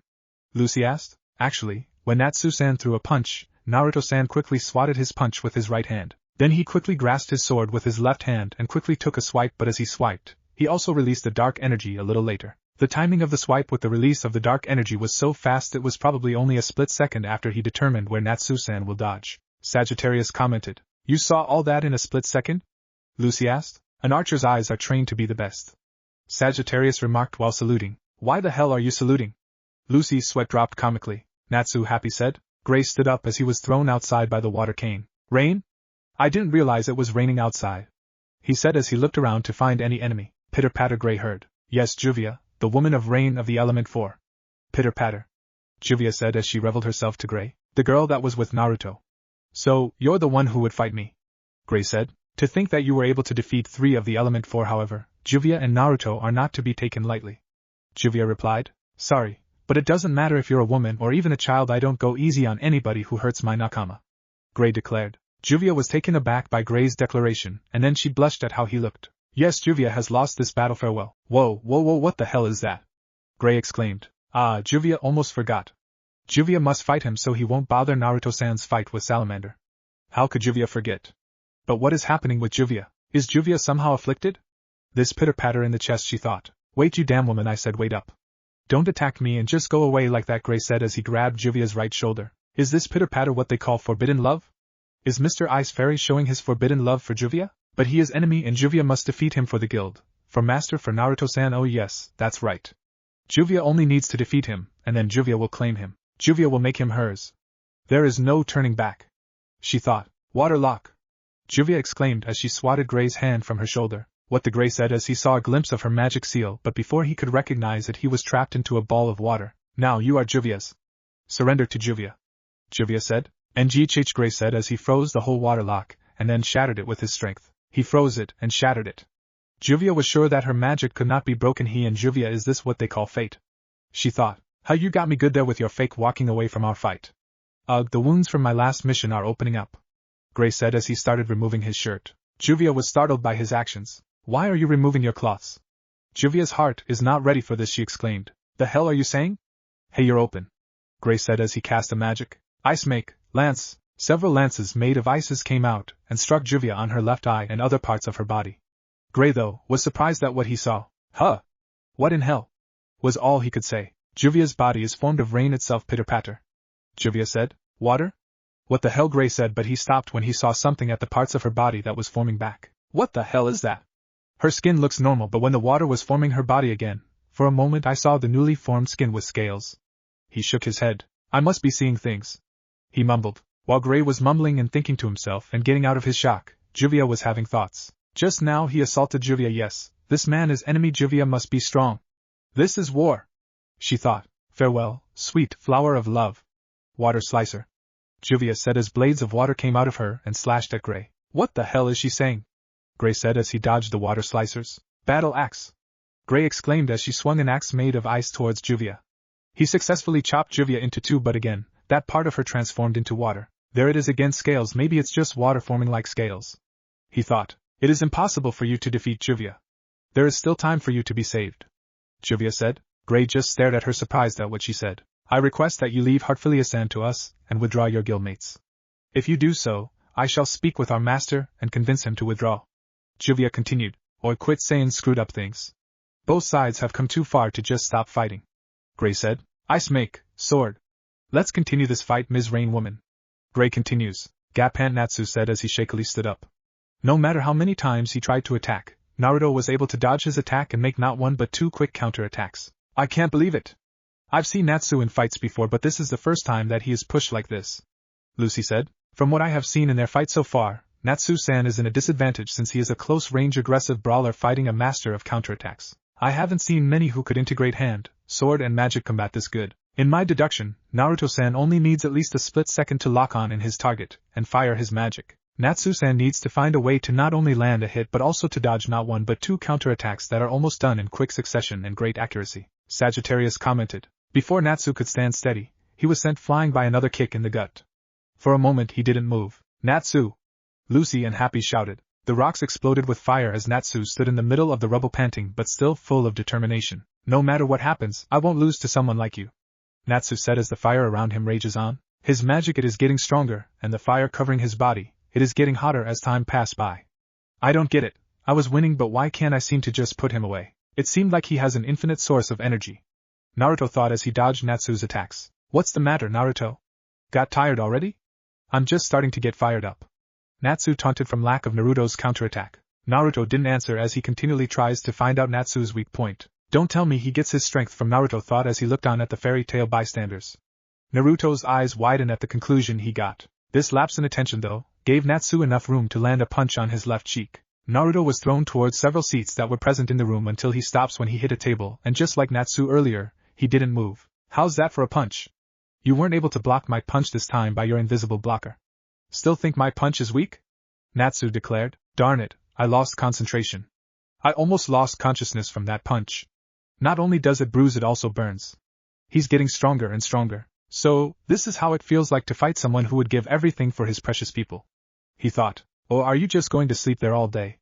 Natsu taunted. Naruto stood up and said, that was quite strong. But don't get cocky just by landing one punch, because there won't be any next time. Come, salamander. Natsu charged again towards Naruto. Natsu, you idiot, don't attack so recklessly. Lucy shouted. Naruto suddenly struck his sword towards the ground. He then caught Natsu's fist but inwardly winced as he felt the heat coming from Natsu's fire, but he didn't let go. He gave Natsu a kick towards the side of the ribs, but Natsu used his free hand to catch the kick. I saw that move once, you ain't going to be able to pull that again on me, buddy. Natsu said. Too bad, that was just a feint. Naruto said as he used his free foot to spin his body like a propeller with the foot Natsu previously caught as the center of rotation. On the midway of the spin, his free foot was on top of Natsu's head. He struck his foot downward on Natsu's head. This resulted with hitting face first to the floor. Before Naruto could celebrate though, Natsu grabbed his foot, and before he could react, Natsu was already spinning with his 2 feet on the air like propeller blade. Naruto was struck by Natsu's spinning kick and went skidding back. Your invisible blocking magic seems to be failing. It's still blocking my shots, but it's not as strong as before. Natsu said. Again, with those nonsense to cover your weakness? Was the reply he got. I'll show you what's weak. Natsu said as he charged again. Naruto was about to counter when he changed his mind. He dodged away from Natsu as Natsu roared the name of his attack. Fire Dragon's Claw. He said as he was suddenly propelled at high speeds by the flames that were covering his feet. His kick struck a nearby post and completely destroyed it. Good thing I changed my mind. Being close to that would certainly give much damage no matter how I counter. He thought. He was pulled out of his thought as he felt an arrow coming from the castle window. He and Natsu momentarily looked towards the projectile. Damn, you're one tough cookie. I have been striking you, but you just turned to water. No wonder you're an element 4. Gray said as he dispersed his bow made of ice. Gray was starting to get exhausted from continually using his ice make magic to either freeze Juvia's attacks or create a weapon to attack Juvia, who until now has not yet taken any damage. He, on the other hand, had some stray bruises and wounds from the attacks that he wasn't able to freeze in time. Heartfilia-san is just one girl from your guild. Why go to this length for her? Juvia asked as she used water cane to attack Gray. Gray on the other hand froze it with his ice make freeze. I already told you, I'll just freeze your magic. And don't say that she is just one from our guild because Lucy is our nakama. I won't hand her over even if I die, Gray said with full conviction. Juvia was inwardly shocked as the words repeated in her mind, and she came up with one solution. A rival in love, she thought. Suddenly, the rain picked up. Gray stared at the silent Juvia and then was startled when smoke comes from her body. He was further freaked out as he saw Juvia go ballistic. Juvia cannot forgive this. Juvia shall not forgive Lucy. What the hell? What is this? Boiling water? Why is she mad at Lucy? Gray asked. His eyes widened at what he saw next. Don't tell me you're a. Gray must be winning his fight also. Natsu said. You're saying that as if you are winning against me, and I don't have to worry for someone like Juvia. Naruto said indifferently. Cold bastard. Your friend is probably losing and you say that you don't worry about her. But don't worry, Gray is not like you. He won't do the things you did to Levi and the others. Natsu answered. For some reason, the mention of Levi's name made remember what he did to her, and guilt started to flood him again. Natsu saw this slight falter on Naruto's guard and took advantage. Fire Dragon's crushing form. Natsu exclaimed as he quickly swiped Naruto away. Naruto was caught off guard from a brief flashback he had of Levi. He went stumbling on the floor a few times before lying with his back on the floor right beside his sword which he struck on the ground earlier. I lost concentration on the fight again. What is happening to me? I shouldn't be bothered by these things. I must fight for the guild. He thought as he stood up. I can't let Gray be the only one do the ass-kicking. Natsu exclaimed. You really think Juvia could be defeated that easily? I don't worry about Juvia because I don't have to. Unless something unexpected happened, I don't think your friend could defeat her. Seriously, I thought Dragon Slayers could easily detect one another since Juvia was able to pinpoint you quickly, Naruto said as he put the palm of his hand on the tip of his sword's handle. Dark blast, Naruto said as a blast of dark energy suddenly rose from beneath Natsu. Natsu was tossed high up in the air by the blast. Natsu! Happy shouted as he looked at Natsu being hurled into the air. Dragon Slayers easily detect one another. Juvia was able to pinpoint Natsu quickly. Don't tell me Juvia is a Lucy said with wide eyes. Dragon Slayer! Gray exclaimed as Juvia finished drinking the water from the rain that magically goes into her mouth rather than fall to the ground. Rain Dragon's roar! Juvia exclaimed as she positioned her hands in the same manner as Natsu's when he uses his roar, and then the large Rain Dragon's Slayer magic seal comes out. She fired a very strong geyser of water towards Gray. Oh shit! Gray said as he prepared his magic. Ice make, shield! He exclaimed as a large flower-like shield made of ice was made to shield him from the attack. His eyes widened though, as he saw his ice shield melt like butter. Oh fuck, it's not just water! He exclaimed as he narrowly dodged the attack. He looked at the place where the attack had struck and he shivered. Juvia's magic is not just any kind of water. Juvia said. Yeah, I could see that. So you not only could shoot and shape water at your own will but you could also alter its other attributes like pressure, temperature, and acidity, huh? Gray answered as he deducted the destruction the attack made. The attack melted my ice so it was probably at high temperature. The metal's pipes were also decayed probably from the acidity, and the floor shows its deep trail from the pressure. If I don't be careful, I'm going to be meeting Master Uar in the afterlife pretty early. He thought. From now on, Juvia won't hold back. Juvia said as all the raindrops suddenly stopped in midair. What the hell? Gray said. Rain Dragon's bullets! Juvia exclaimed. All the raindrops that were suspended in midair suddenly shot towards Gray at high speed. Gray had nowhere to run as the raindrops were practically all over the place. The raindrops struck him several times and he collapsed into the ground, his body full of holes from the attack. Show yourself, Juvia knows that was just an ice clone from the start. That is why Juvia didn't hesitate to give it her all. Juvia said but Gray didn't show up. Suddenly Gray felt a presence on behind him and before he could turn around, he was struck by Juvia's water cane but this time he could not freeze it as it was boiling. Gah! Gray exclaimed as he twitched in pain at the feeling of his back being burned by the boiling water. You forget, Dragon Slayers have good sense of smell. You are lucky that it is illegal for a mage to kill or I would have dissolved you in an acid. Juvia said. We've got to do something to help Natsu-san. His attacks are now connecting but Naruto-san still the upper hand in this battle as he was still able to land more solid and stronger hits. Sagittarius warned Lucy. I know, Lucy said as she tried to find a way to help Natsu. Did you feel that, salamander? Naruto said as their fight paused when they felt Juvia's magic increased. TCH, so you weren't fooling around when you said that she was like me. Then, I should defeat you quickly so I could fight her if she defeats Gray. Though I doubt Gray would let himself be defeated. Natsu said. Defeat me, huh? Naruto said as he again struck his blade into the ground and then he exclaimed. Dark spiral! A tornado of dark energy emerged from Natsu's foot which sent him swirling into the air violently. When the tornado stopped, he started to fall towards the ground with his back first. Before he hit the ground, he was tossed again upward when Naruto's foot connected on his spinal column. And then, suddenly Naruto appeared behind in parallel with him. I have to thank someone for this technique. Sure Rinnegan, Naruto said as he delivered a lion combo on Natsu. The fairy tail members winced as Natsu hit the floor. That's got to hurt. Sagittarius said. Naruto jumped away from Natsu as Natsu's body again was covered by flame. I won't lose to someone like you. Natsu said. I'm impressed. I have given you so much beating that could make someone call the hospital, a home, and yet you still have enough strength to stand up against me, Naruto commented. I won't let someone like you or your guild to just do what you want to do. I will do everything I could just to protect those who are very precious to me, my guildmates, my friends, my family, Natsu exclaimed as he charged at Naruto with high speed as he was propelled by his flames. Natsu threw a left hook towards Naruto, but it was easily dodged and Naruto countered with a sword swipe to which Natsu dodged to the left, but then just like before, Naruto followed it quickly with a dark pulse. The dark pulse hit Natsu dead on, but to Naruto's surprise, instead of being hurled away by the magic attack, Natsu was able to charge through it. Naruto didn't have enough time to dodge as he was struck by a charging Natsu as he heard him say, "Fire Dragon Sword Horn."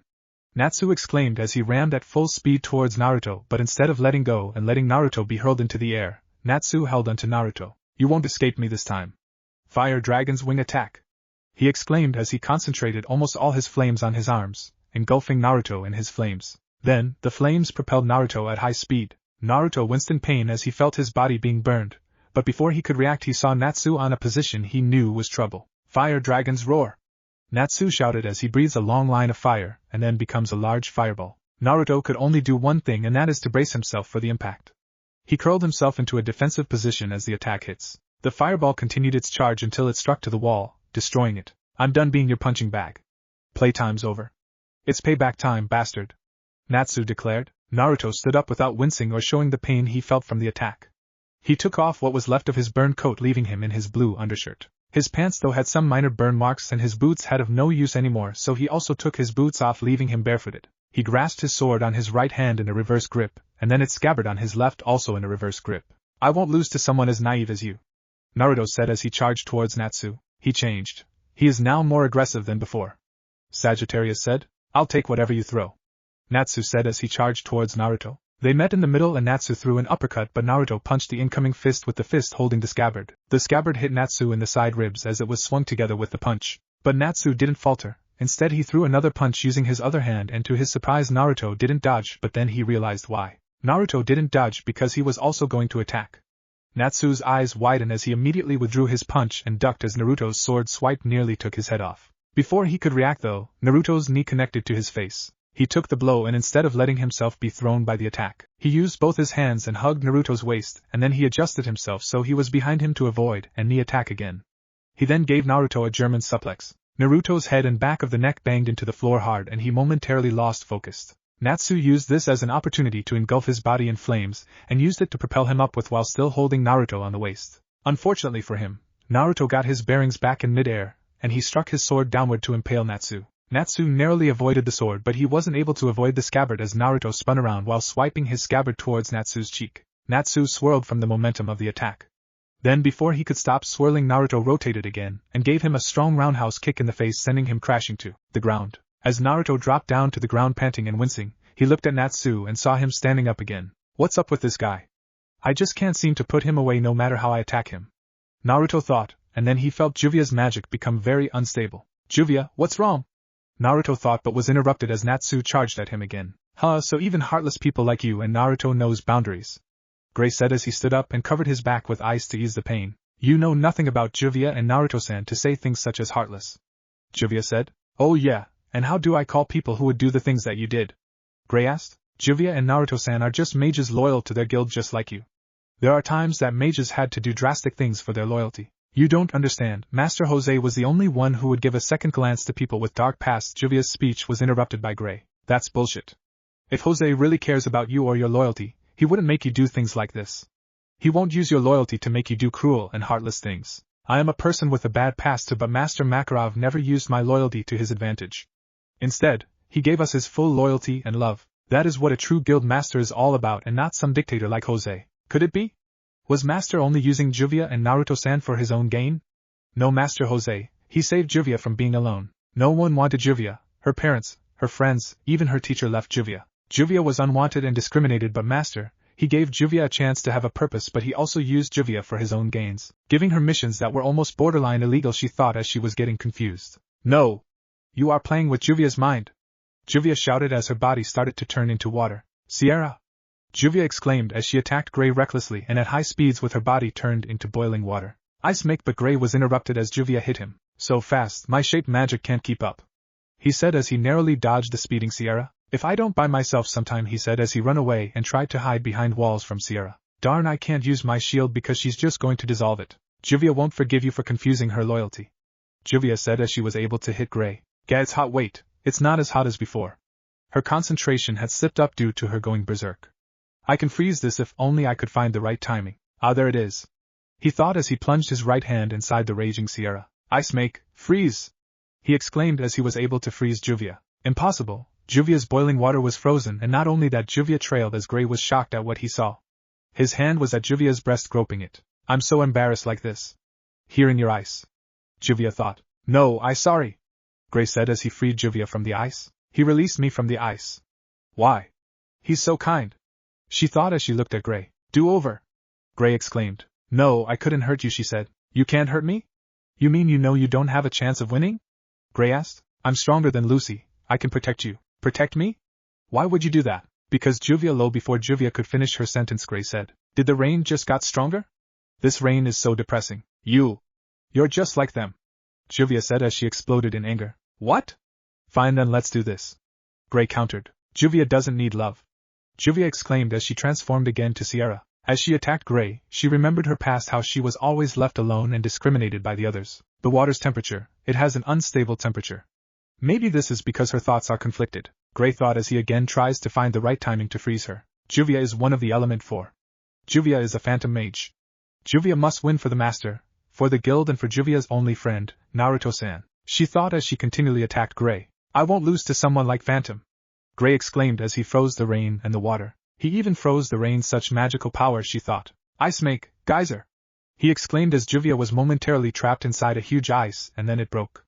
Juvia fell to the ground defeated. Juvia lost? She said with disbelief. How do you feel? Have you cooled off now? Gray asked with a genuine smile which startled Juvia. The rain, it stopped, Juvia said. Hey, it finally cleared up. Gray said. This is the clear sky? It's beautiful. Juvia then felt a small twinge of pain in her left hand. When she looked at it, she saw blood, her blood.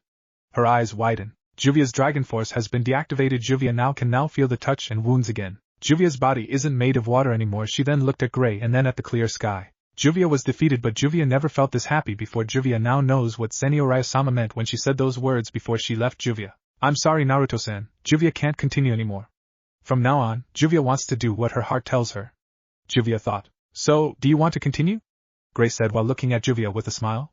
Juvia's eyes turned into hearts as she goes to the world of dreams. It looks like she surrendered. Good thing, because I'm at my limit. Natsu, you better not lose. Gray said as he also fell unconscious. Juvia's magic is getting more unstable. What happening to her? Naruto thought as he fights with Natsu, and because of his musings he was caught off guard by Natsu. An opening, fire dragon's fang. He exclaimed as he tried to swipe Naruto away. Naruto was hit by the attack, but he wasn't thrown away. He was just sent back a few feet. Then he heard a growl. I see, so you are losing strength after all. I have to admit, for a moment I thought you had limitless energy, but now it looks like your strength had faded, and your stomach is growling from hunger. Naruto said as he moved so fast he was instantly in front of Natsu. I will finish this now, I have something to do. He said. Juvia, hang on. Naruto thought. He kicked Natsu in the stomach, and when Natsu doubled over, he delivered a somersault kick connecting on Natsu's chin. Natsu was sent high up, but then Naruto appeared behind him, and then held him with both his arms. I'll have to thank another friend for this, Initial Lotus. Naruto said as the attack sent them both spiraling towards the ground. Naruto stood a few feet away from Natsu's sprawled body as he said. He saw the Fairy Tail Guild getting destroyed. Guilt flooded him again like a tsunami. Master Valandil, I wonder what you are thinking right now if you see what kind of things I have done.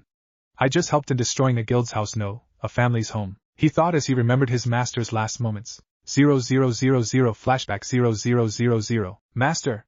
Don't leave me, Master, I'm sorry, it's all my fault, if only I, Naruto said while grieving unto the fallen elf. Valandil smiled at him, and reached up his hand towards Naruto's face. Naruto, my precious student, you really have become strong over the years. You are the best one I had fought in a long time. I am proud of you. I forgot. Today was the day I found you, right?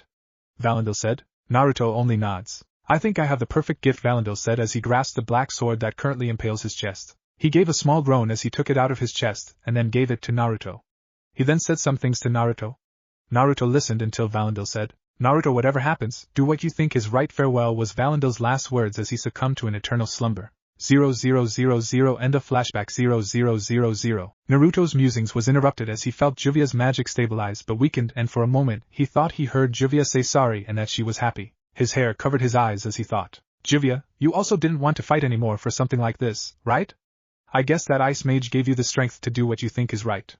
Naruto thought. Naruto looked closely at the window and saw the fairy mages fighting and crying to save their guild. I too can't stomach this anymore, but the fight already been too far and the only way to stop this is if one gets defeated, he thought as he looked at Natsu. Is this your limit, Salamander?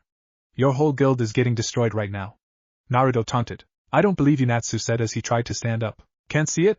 I'll help you, he answered as he kicked Natsu towards the window and into one of the porches. Natsu stumbled until he stopped on the railing in time to see his guild crash down to the ground. Natsu remembered all the happy memories he had on the guild. He groggily stood up and walked towards Naruto. Lucy was about to help him, but Happy stopped him. Your guild is in shambles. What are you going to do now? Naruto said as he backhanded Natsu, sending him stumbling to the rubbles of the destroyed wall. What is this all you got? It can't be that this is all you are. Stand up and fight me, where is that fierce attitude? He said as he continually strikes him with kicks and punches. Just so you know, I am not a merciful person. Just like you said, I would do as I please. After I am through with you, I will do the same to each of your friends, starting with that girl. Naruto taunted as he pointed to Lucy. The Jupiter Cannon, the elemental, for he used too much magic. If he had fire to eat, he'd definitely kick your ass. Happy shouted. I see. It seems that there is something of a misunderstanding. When you asked me if I could produce fire, the obvious answer was no. However, it would appear that the issue is not about whether I can produce fire per se, but whether or not I could help generate it, Sagittarius said as he aimed his bow and arrow. It's been fun, Salamander, Naruto said as he was about to impale Natsu with his sword. Stop it!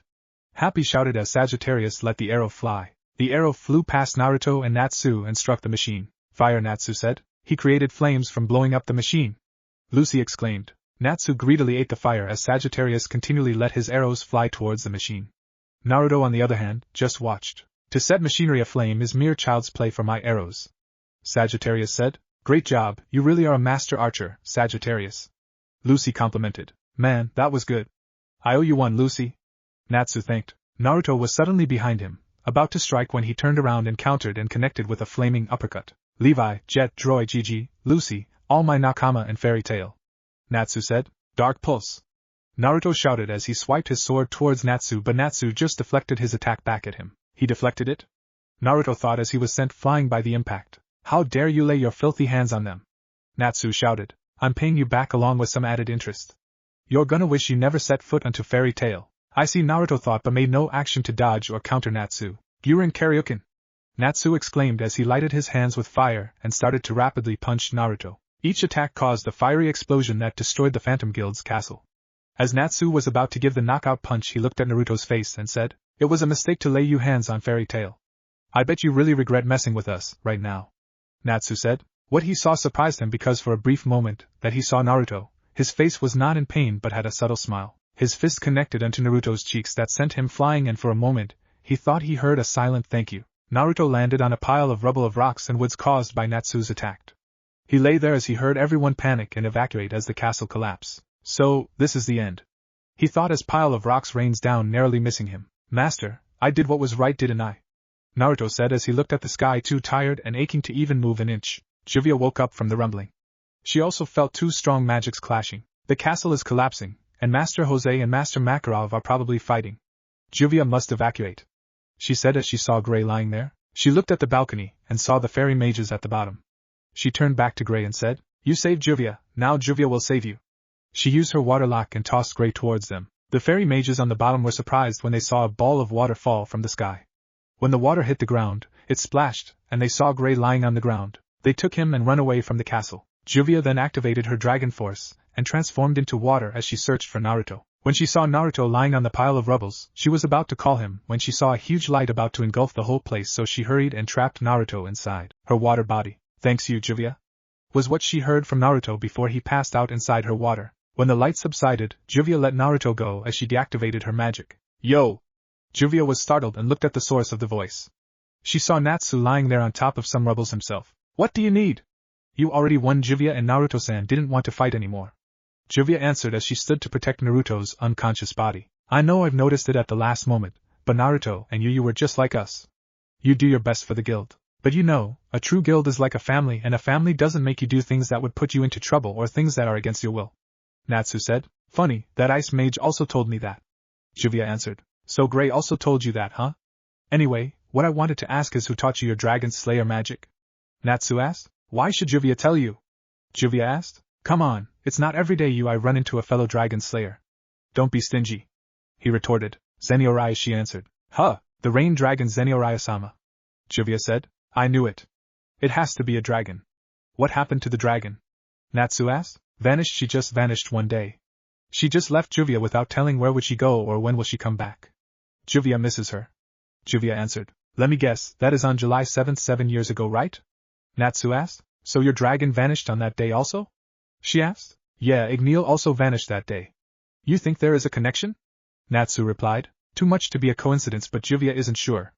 Juvia answered as she used her water to grasp Naruto's sword and return it to its scabbard. Then she strapped the scabbard on Naruto's belt.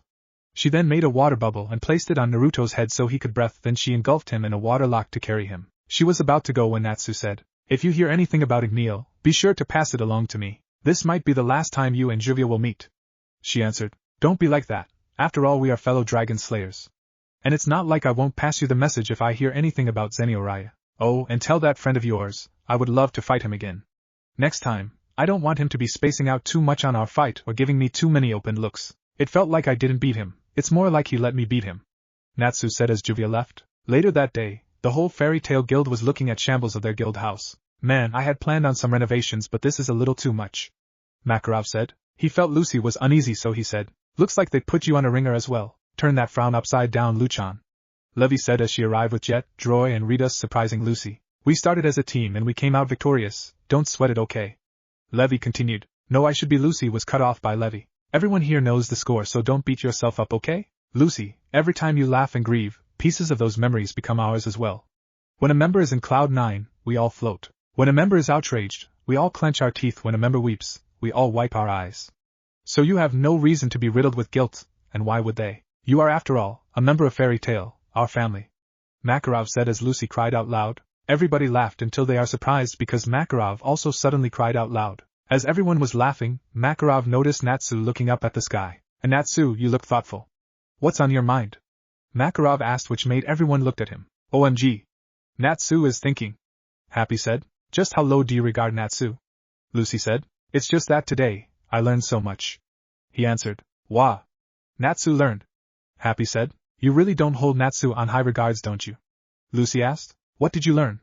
CrosZ asked. That there are people in this world who are like us. People who were also abandoned and lost, but unlike us they didn't find a good family. Natsu answered. People like them makes us appreciate our family more, right? Gray finished having an idea who Natsu was talking about. I hope those people find a good home to shelter them. Levy suddenly interjected. Why don't you invite them to Fairy Tail then? CrosZ asked. Now they'll come when they want. They'll probably cause too much trouble anyway. Gray said. You never know, our guild is already full of trouble anyway. Levy said, to which everyone laughed. End of Chapter 5. Chapter 6. Time to move forward. Here it comes, Naruto. Valandil said as he hurled a rock towards the 7-year-old Naruto. The rock flew towards Naruto. At first, Naruto focused his concentration to the rock, but as seconds passed by he turned it to a glare, and then his eyes widened and he dodged the rock. I told you before we start to make it stop, not dodge it. Valandil said as he used his magic to lift the rock again. Let's try it again, shall we? He said as he hurled it again to Naruto. Naruto stretched out his hand in a stopping motion. Ah, shit! Naruto said as he again dodged to the side. Valandil shook his head. Naruto, have you forgotten what I said on how to control your magic? I thought you already got the concept when you were able to control those small stones. No, sensei, I haven't forgotten it.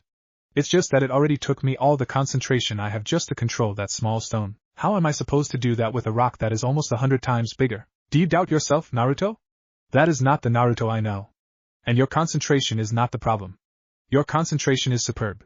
You know what the problem is? Valandil asked. What is it? You have the wrong target. Was Valandil's answer. I guess I have to tell you the lesson in this. I was hoping that you would get it yourself, but I guess it can't be helped. Tell me, what have you learned from the hand-to-hand combat I taught you other than fighting? Valandil asked. Concentration and instinct. Naruto answered. Right, now what have you learned from the sword combat? Composure and patience. Very good. Then what do you think is missing right now from you? Wisdom and air. I don't know. Naruto said while scratching the back of his head. Wisdom and perception. Valandil answered. Perception? Didn't I already have that? I am already able to quickly perceive things like their smell, shape, sound, taste and feel. Naruto asked. Yeah, you do. But the things you have said, they are perception of the senses. What I want you now to do are to perceive what your senses could not. You're going to use the perception of the mind, the eye of your mind. Valandil said, and just like many times that happened before, Naruto just looked at him confused. What is the magic I am teaching you? The Arc of Force. Naruto answered. So tell me, why are you trying to control the rock? Valandil asked. Because it's going straight at me. I need to make it stop. Naruto, the Arc of Force controls the force acting on the objects. It doesn't control the object. That's why you need to have the eye of the mind and become wise. Naruto continued to listen. If there is one thing he had learned for so many years, if a master teaches you listen, force is not something you could see or smell. It is something that you couldn't hear or taste. You will have a hard time trying to feel it, especially if it was not acting on you but on other objects. So what else do you have left? Valandil asked. Naruto thought for a while, taking into consideration all the things Valandil said, and then concluded. My mind, my ability to imagine how the force is acting on that object, and what would happen if I tried to control it. Very good, look at that rock. It is currently on the ground because there is probably a force pulling it towards the ground, but it is not sinking into the ground because there is probably also a force of equal quantity pushing it away. So, the result is it resting on the ground and forces reacting on equilibrium. What happens if I lessen or strengthen one of the forces? Valandil asked. Then it would probably sink into the ground if you lessen the one pushing it, and it would float if you lessen the one pulling it. The same could be said if you strengthen one of the forces. Valandil smiled and threw a stone forward. They watched it until it slowly descended to the ground. Valandil looked at Naruto as if asking him to tell him what happened to the stone. Naruto deducted what happened and then said, when you threw the rock you transferred a force to it. That force was enough to momentarily neutralize the force pulling the rock onto the ground. But there are also forces out there like the wind which has enough force to move objects. Eventually the force you transferred will weaken due to the other forces reacting to it. Valandil put his hand on Naruto's head and ruffled his hair. You see, you already got it. So, ready for training? Valandil asked. Yeah, but could we use a little smaller rock? Naruto answered. That's what I like about you love to joke around. Valandil said as he hurled the giant rock towards Naruto again. The hell, I wasn't joking. I swear you're one sadistic sensei. Naruto shouted as the rock flew towards him. A giant rock was hurled towards Naruto as he stood inside a forest. But when the rock was about to hit him, he raised his hand towards it, and it stopped in mid-air. He then thrust his free hand forward, sending a wave of invisible force at a high speed. The force hit something big, and it toppled over. He then flicked his wrist and the rock flew up, and then he sent it falling at high speed towards the toppled being. The rock hit it dead on, but instead of resting, Naruto disappeared in a blur, and then reappeared in front of the rock. He felt the rock move slightly. Oh no you don't. Naruto said as he appeared floating on top of the rock. He reared his fist back and then compressed so much force in it. He then punched the rock and instantly released the compressed force. A loud bang was heard as a shockwave of force literally crumbled the rock into sand, burying the monster with it. After that, he sat on top of the sand panting. Damn it, compressing the force like that really takes too much energy from me. Naruto said as someone appeared behind him. Yeah, because it is something that would continually try to be freed. It will push and pull until it is free. That is why it gives a devastating blow and shockwave after you released it instantly. But I commend you. Even I didn't dare try that because it was very taxing to the body and mind, as there are so many forces you would need to control inside that compression. But you seem to be very adept at that. Valandil said. When I was still a shinobi, I was taught how to control two things at the same time though. I needed a special technique to use it, but as time goes by I was able to even detect the energies around me. It does also help that I had friends who had the similar technique, though they used chakra instead of force, so I kind of got the idea. But hell, this is too taxing. I'll probably only have 1 or 2 shots of this a day. Naruto replied. You're only 10 years old, you'll get better as time goes by. Valandil answered. Want me to teach it to you? Naruto asked. Nah, I want it to be your own and own only. For me, it's enough that my protege was able to develop his own technique. Nay sensei, this monster, it was once a human, right? Naruto asked. Yeah, but he became corrupted because he carelessly used those possessed artifacts. Did we do the right thing? I mean to kill him, even though we knew that he was once human? Naruto asked. What do you think? I'm not sure, but if we let him roam like this he would probably kill many people, and I think he wouldn't also like that. But was it enough reason to kill him? Naruto replied. Valandil sat next to him and said, I believe that there is no such thing as absolutely right or wrong, that things shouldn't be viewed as black or white. I am more leaning to the shades of gray, that everything we do in here will probably cause good and bad. The degree of it being good or bad is the thing that we should monitor. We killed him and that is bad. Even how you look at it and reason it, killing is bad. But if we let him roam, he would cause so many catastrophes, and one way or another someone would kill him. But I ask you this, if you had the chance to end it all right here but you decided to spare him, and after a while you found on the news that he took down a whole village and some mage who were trying to defend that village, will you be able to live in peace? No, I would have nightmares about it every night. Naruto answered. If I had the choice, I would have tried to turn them back to normal, or exile them till I could turn them back. But until now, I haven't found that solution, Valandil said as he clenched his fists. Naruto stayed silent, so Valandil said, Naruto, always do what you think is right even if it's hard. Valendel's voice trailed as everything went dark. Master! Naruto exclaimed as he shot up from the bed. For a moment, he was confused at where he is. He looked around and saw an unfamiliar room. Where am I?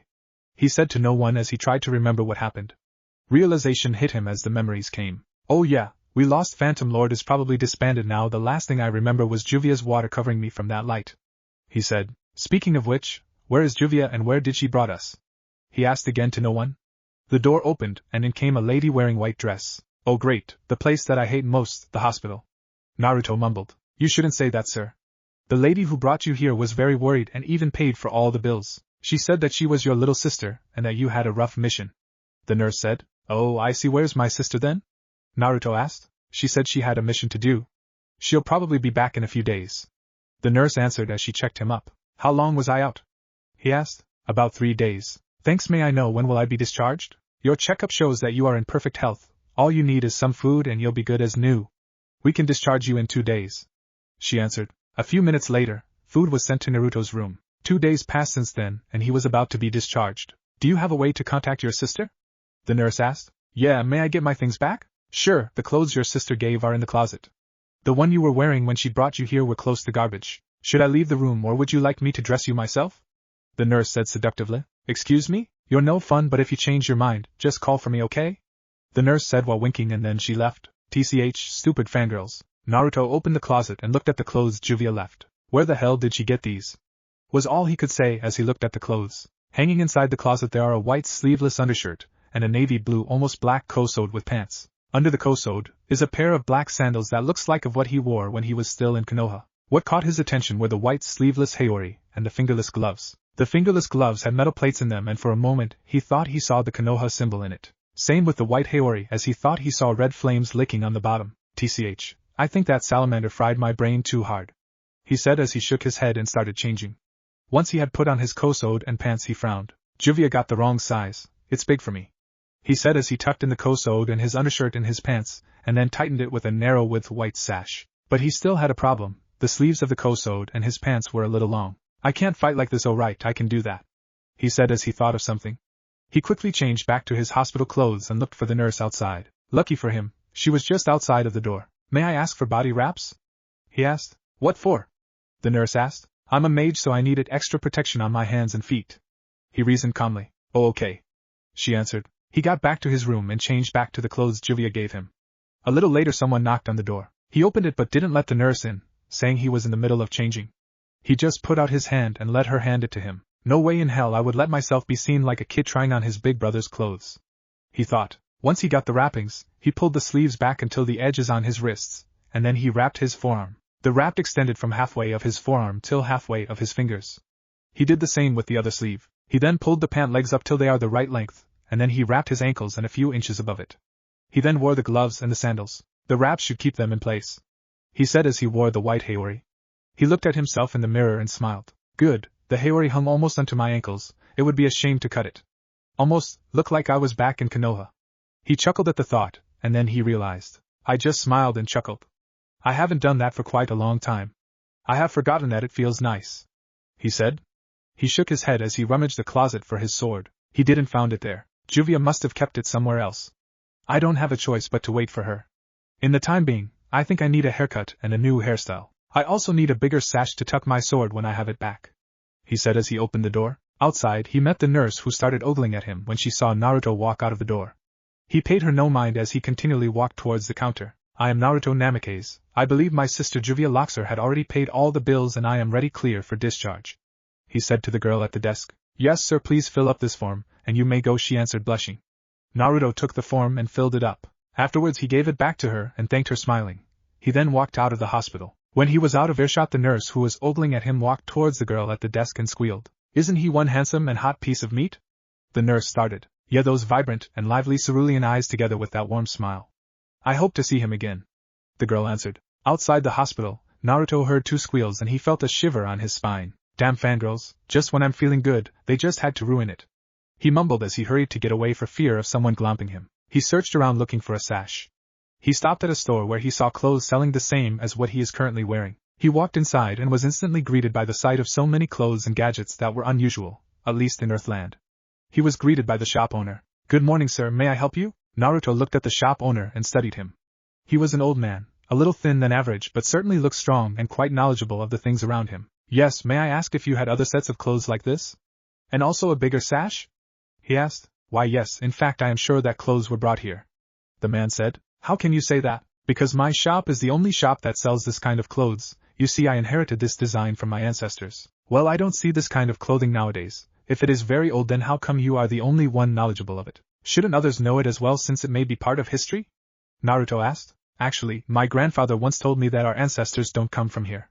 That our family came from far away," was the answer he got. "Still, it's quite unusual to see these kinds of things. Do you know from where your ancestors got these concepts?" Naruto asked as he checked on the clothes on the rack and various unusual weapons he doesn't normally see in Earthland. "I'm sorry, but I certainly remember nothing about where my ancestors got these ideas. They just passed it to me." "From your asking, do you know anything about it?" the owner asked. "Just a little curious, say, could you tell me the name of these blades?" Naruto asked as he showed the man a blade of about 60 centimeters. He also showed him a 4-pointed star-shaped blade with a hole at the middle. "If my memory serves me right, I think my old folks just called it a peculiar dagger, and the other one is a throwing star. I see, pretty interesting. They looked very good for stealth attacks and quick movements. I think I'll also buy some of them together with the holster, and add a spin of that metal wire. Oh, and don't forget the set of clothes and bigger sash." Naruto finished. After a while, the owner came back with Naruto's purchases. Naruto took the holster for the dagger and tied it on his right thigh. He took the pouch of the wire and throwing stars and pinned it inside his haori. He then took the slightly bigger sash that is the same color as his CrosZ and tied it on his waist over his haori, which concealed the weapon holster and pouch. That should keep the haori from flailing too much from the wind, and this would conceal those holster and pouches. The owner commented. "Yeah, it would also give me a place to tuck my sword," Naruto said as he paid. "So you really are a weapon master. Thanks for purchases," the owner said. "I'll come by again sometime." Naruto answered. As he was about to go out, he noticed something out in the corner of his eyes. "What is that?" he asked the owner as he pointed at a black cloth with metal plate in it. "Oh, that? It was supposed to be a head guard," the owner answered. "I think I'll buy it too." The owner took it and gave it to Naruto. "Nah, consider this as a freebie for your purchases," the owner said. "Thanks a lot," Naruto said as he gets out of the shop. "First the clothes, then kunai, shuriken, and now a forehead protector. Am I really on another world? Why do I only notice this now?" he thought. 3 days passed and he felt Juvia's magic. He followed it until he saw her sitting by the edge of a cliff overseeing the city. "Juvia loves this kind of places because she could see how ordinary people lives," Juvia said as she smelled Naruto's scent. "Can't fool the nose of a dragon slayer, huh, little sister?" he asked seriously. Juvia looked at him, and her eyes widened at how he looked. "Juvia apologizes for saying those things to the nurses. She doesn't want to look suspicious," she answered. "I see, though the clothes you gave me he let it hang." Another apologies. Juvia can't find anything that is like Naruto-san's dress, so she bought dresses that she felt would fit Naruto-san's fighting style. The owner said it is good for fighting. Though, Juvia never thought that it would look good on Naruto-san, she admitted. "Hey, don't be joining my fangirls now. You're supposed to be my little sister, are you?" Naruto teased as he sat next to her. For a moment there was silence, so Naruto looked at Juvia. He chuckled as he looked at her and saw her surprised expression. "What?" he asked. Naruto-san just teased Juvia. Naruto-san just chuckled.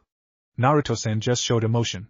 Juvia is very happy for Naruto-san, Juvia said as she hugged Naruto. Hey Juvia, okay, I get it now. I was an ass and a jerk. I was also a cold bastard." Naruto wasn't able to finish as Juvia cut him off as she let go of Naruto. Juvia did not believe that one bit. Juvia always knew that Naruto-san was a good and kind person. Why'd you think that? When Juvia first arrived on Phantom, she didn't have any friends. So, she was always alone on a corner. No one wanted to go with Juvia on a mission. Juvia always did things alone. Until 4 years ago, when Naruto-san was introduced by the guild master to the guild. Instead of mingling with everyone, Naruto-san walked towards Juvia. He didn't say anything to Juvia, but he sat with her.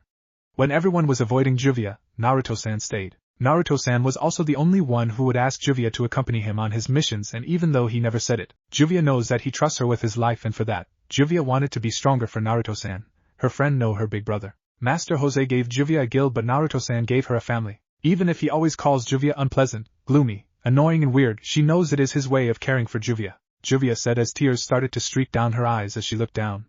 To her surprise, Naruto took the cap on her head and then placed his hand on her head. He ruffled her hair for a bit, and then said, "You too are like sister to me. When everyone in Phantom was scared of me, you stayed. You were the only one brave enough to stand against me and even banter words with me." "Thank you," he said. Juvia cried so much, and water goes out of her eyes like river. Juvia, stop it already before everyone drowns below. Naruto said, which stopped Juvia. Once she has settled, he asked. Hey, were you able to get my sword? He asked as he looked down on the town. Yes, Juvia hid it somewhere. Shall Juvia get it now? She asked. Nah, it can wait. Hey, I just noticed. The rain isn't following you around anymore. Were you able to control your magic now? Yes, because Juvia now understands what Zenio Ryasama means. Huh, she told Juvia that magic is all about the will and the heart. It's not because Juvia can't control the rain but because she felt she wanted to rain. Deep inside Juvia she wanted to rain to show the people how lonely she was. Together with Juvia's dragon force, it does not deactivate because deep inside Juvia, she doesn't want it to deactivate as it would make her vulnerable to physical pain. But Juvia was wrong, it was not the physical pain that was hurting her, it was the emotional pain. Grayson beat Juvia because he had more will and heart than her. Isn't it the same with you, Naruto-san? When you were about to win, you gave up the fight. That was what Salamander implied. I just remembered something I shouldn't have forgotten. That I should always do what I think is right. At that moment, it was what I think is right. Were you able to forgive yourself now, Naruto-san? Not yet, but I hope someday I could. Because that man had already forgiven me a long time ago, and he won't be happy to see me kicking myself. So, what's your plan? Juvia doesn't know. Can Juvia go with Naruto-san? No, you can't. But why? Because you can't always be following me. You wanted to join Fairy Tail, don't you? You were always envious of them when we were still in Phantom. You are now free to do it. Juvia can't do that anymore after what happened. Juvia, do what your heart says. Isn't that what your dragon said? And I think they would accept you. But what about you? Oh, me? I have things that I wanted to do. Things that I wanted to know and discover. Those are things that I must do by myself. Naruto answered. Juvia will miss Naruto-san. I'll miss you too, but it's not like we won't see each other again. Now come on, let's get my sword and eat. My treat, sis. He said as he held out his hand. Juvia smiled and took his hand. Oh, and I wasn't teasing you when I said you were weird. Naruto finished as he dodged a water whip. Naruto opened the door to a restaurant. Table for how many, sir? The waiter asked. Just for one. He said as he was led to a table by the window. He gave the waiter his order and then looked at the window. His face was reflected on the window. I think I like this new hairstyle. He thought as he examined his new hairstyle. He got the hairstyle from a poster he saw. The poster was called Thunder Emperor. When he asked them what is it, they said that it was a play that would be showed on the theater soon. It was a story about a person named Amano Jinji who lived inside a city where there is infinite electricity. Thunder Emperor, huh? I heard that there is a mage in Fairy Tail who has that nickname. Maybe he got the idea from there. Naruto mumbled. His food arrived and he started to eat. He looked outside the window again. Wonder what Juvia is doing right now. We had separate ways for some time now. Hope she was accepted in Fairy Tail. He thought. He then looked in front of his table and said, Now that's a face I haven't seen in a while. Your detection is really good. I almost didn't recognize you with your new look. The guest said. Naruto noticed the teal orb. Your magic signature is too unique and familiar. You like my new look? Never knew you would become a fortune teller though. I know about your magic but come on, never thought you would use it at that kind of business. He said as the guest placed the orb on the table and said, You idiot, that's not a crystal ball, that's a lacrima. So you say cut the crap, why are you here? I fail to believe that you are here for a friendly chit-chat. Naruto answered. I've joined a dark guild. The guest replied. I see, you were always the adventurous, thrill-seeking and twisted one anyway, so I'm not surprised. And what your entire mouth spout is still nonsense. But I'm not here to argue with you, I am here to offer you something. You want me to join you, am I right? Basically yes, but hear me first before you decide. I'm listening. Naruto answered. The guests started talking and after a while their conversation finished and the guest stood up and started to walk away. You haven't told me my fortune yet. Naruto said. I told you this is a lacrima and I'm no fortune teller, you idiot. Oh, and better wish you find a way to use your magic again because the next time we meet, we'll be enemies, the guest said before walking away. Zeref, huh? I guess I'll have to join a guild after all. Kya. Naruto heard as he was going back from a mission on the forest. The mission was easy enough for him, just killing wild beasts who kept on attacking the villagers. He immediately runs toward the source of the voice. He stopped when he saw a bandit camp. He stealthily came closer and looked around the camp until he saw 3 mages. 2 of them are male lying face down. He looked at the girl who shouted and his eyes widened. What the hell? I know some people unlucky but they are borderline cursed. I mean for all the times that I run into them, they are almost always on the wrong end of the straw, Naruto said as he shook his head. Wonder if they'll recognize me, if I don't show them my sword. He wondered as he left his sword on a shroud of bush. You guys are quite lucky today though, he said as he disappeared in a blur. Levi closed her eyes as she bowed slightly as if shielding herself. One of the bandits was about to grab her shirt. Jet and Droy are already out and she was the only one who could fight, but as things are looking she would be raped. No, please somebody help me as she thought of this. For some reason a face came to her mind, and it was the face of a person one would thought that she would last ask for help. What the? She heard. She steeled her nerves and opened her eyes only to meet the sky, only to shake her head in confusion. No, it wasn't the sky, it was a pair of eyes that mirrored the sky. She thought as she looked at the scene. A handsome young man was currently kneeling down in front of her while looking up towards her. She blushed profusely. She looked carefully, and saw that he was kneeling on the back of the guy who was about to touch her. What he did next made her feel like those princesses on her romance books. He smiled at her warmly and said, "Are you alright?" She only nods in response, not trusting her voice. "I'll take care of these guys. You sit back here and take care of your friends," he said as he stood up. He easily towered over her. "Take care of us? Don't be cocky, kid. Just because you were able to take out one of us by surprise," one of the bandits said. "You know what I hate most, scums, who rape and play with people as if they were toys," Naruto said as he faced them. "TCH, you're just a kid trying to play hero for a damsel in distress. This is no fairy tale." "Yeah, this is not. But I know some who are," Naruto replied. "You bastard," one of them said as he charged at Naruto. Naruto ducked as the punch was about to hit him, and then he stepped forward, pushing himself towards the bandit as he delivered an elbow thrust. The strength of the thrust almost sent the bandit skidding away, but Naruto held his shirt, and then threw him towards the other bandit at high speed. The other bandit had no time to react as his comrade was thrown at him. He thankfully caught him, but before he could relax, Naruto's foot connected on his comrade's chest, and they were both sent flying towards a tree, and the impact made them unconscious. He looked towards Levi in time to see the leader of the bandit about to take her as hostage. In a blur he was suddenly in midair. His body was parallel to the ground as he caught the bandit's arm, and then he used it as a point of rotation to deliver a spinning kick on the bandit's head. The bandit's leader dropped to the ground unconscious as Naruto stood beside him. The other bandits started to panic and run away from fear. Naruto easily picked them out one by one to beat them up. Afterwards he tied them up and dragged them towards Levi. "Here. These bandits are your mission, right?" he said as he walked away. "Wait. Why are you giving them to me?" she asked. "Because they're yours, a village is near here.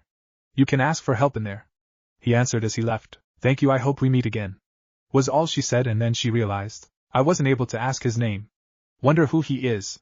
But he does remind me of him," she said as she started to remember a certain blonde. "It's very nice to look up on the clouds and the sky on this kind of a beautiful day, isn't it?" Naruto heard as he was looking up at the clouds, similar to what Shikamaru usually does. He looked at the source of the voice and saw a dwarfed old man. "Master Makarov?" Naruto asked, confused. "Yo!"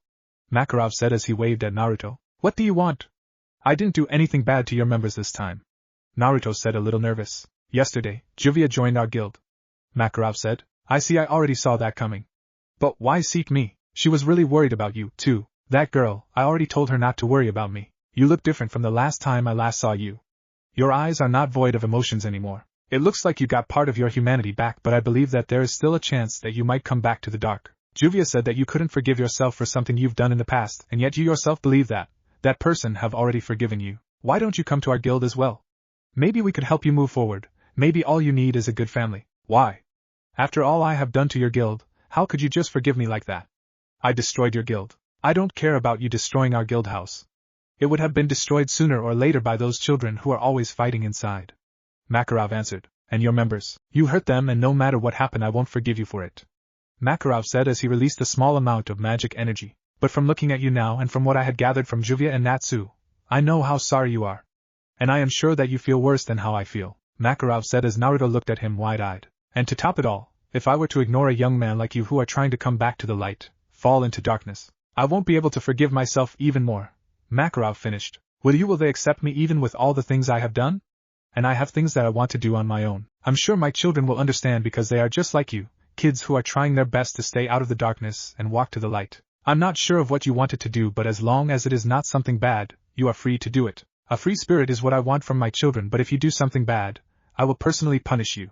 Think about it, Naruto-san. That person didn't give up on you. Wouldn't it be a shame if you give up on yourself? Makarov said as he stretched out his hand towards Naruto. This is not salvation. It's simply a helping hand and a guide towards the light of tomorrow. Continue or stop dead, do it alone or with a family, fall into the darkness or walk towards the light, kick yourself or allow forgiveness. In the end, you have to make those decisions on your own.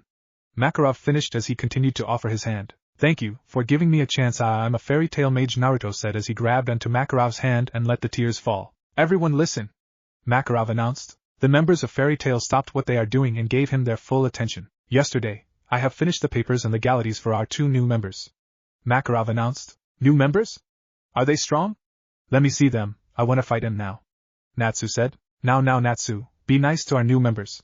And yes, they are strong. Actually, one of them was promoted by the council to S-class and not by his former guild, so his status carries over to the guild. The other one, though, was once promoted to S-class by her former guild, but as guild standards are different, I demoted her back to A-class. Makarov finished. I see, so the two newcomers are S-class and A-class, huh? Nice. Where are they? Let me see them now. Natsu said. There they are. Makarov said as he pointed his finger towards the door. Everyone looked at the two newcomers. You two look familiar, but I just can't pinpoint where I saw both of you. Lucy said. On one side, Levi was blushing profusely. I saw him again, now I have a chance to thank him. She thought. Natsu then suddenly sniffed the air and then pointed at the two of them. What the I almost didn't recognize both of you. Both of you changed so much, good thing I had a good sense of smell. Natsu said as he smirked and continued. So, you joined Fairy Tail after all, Juvia Naruto. Silence reigned over Fairy Tail, trying to process what Natsu had said until it was shattered by a collective shout by the members. YHHH? End of Chapter 6. Chapter 7, Phantom Fairies. Master, what is the meaning of this? Elfman shouted.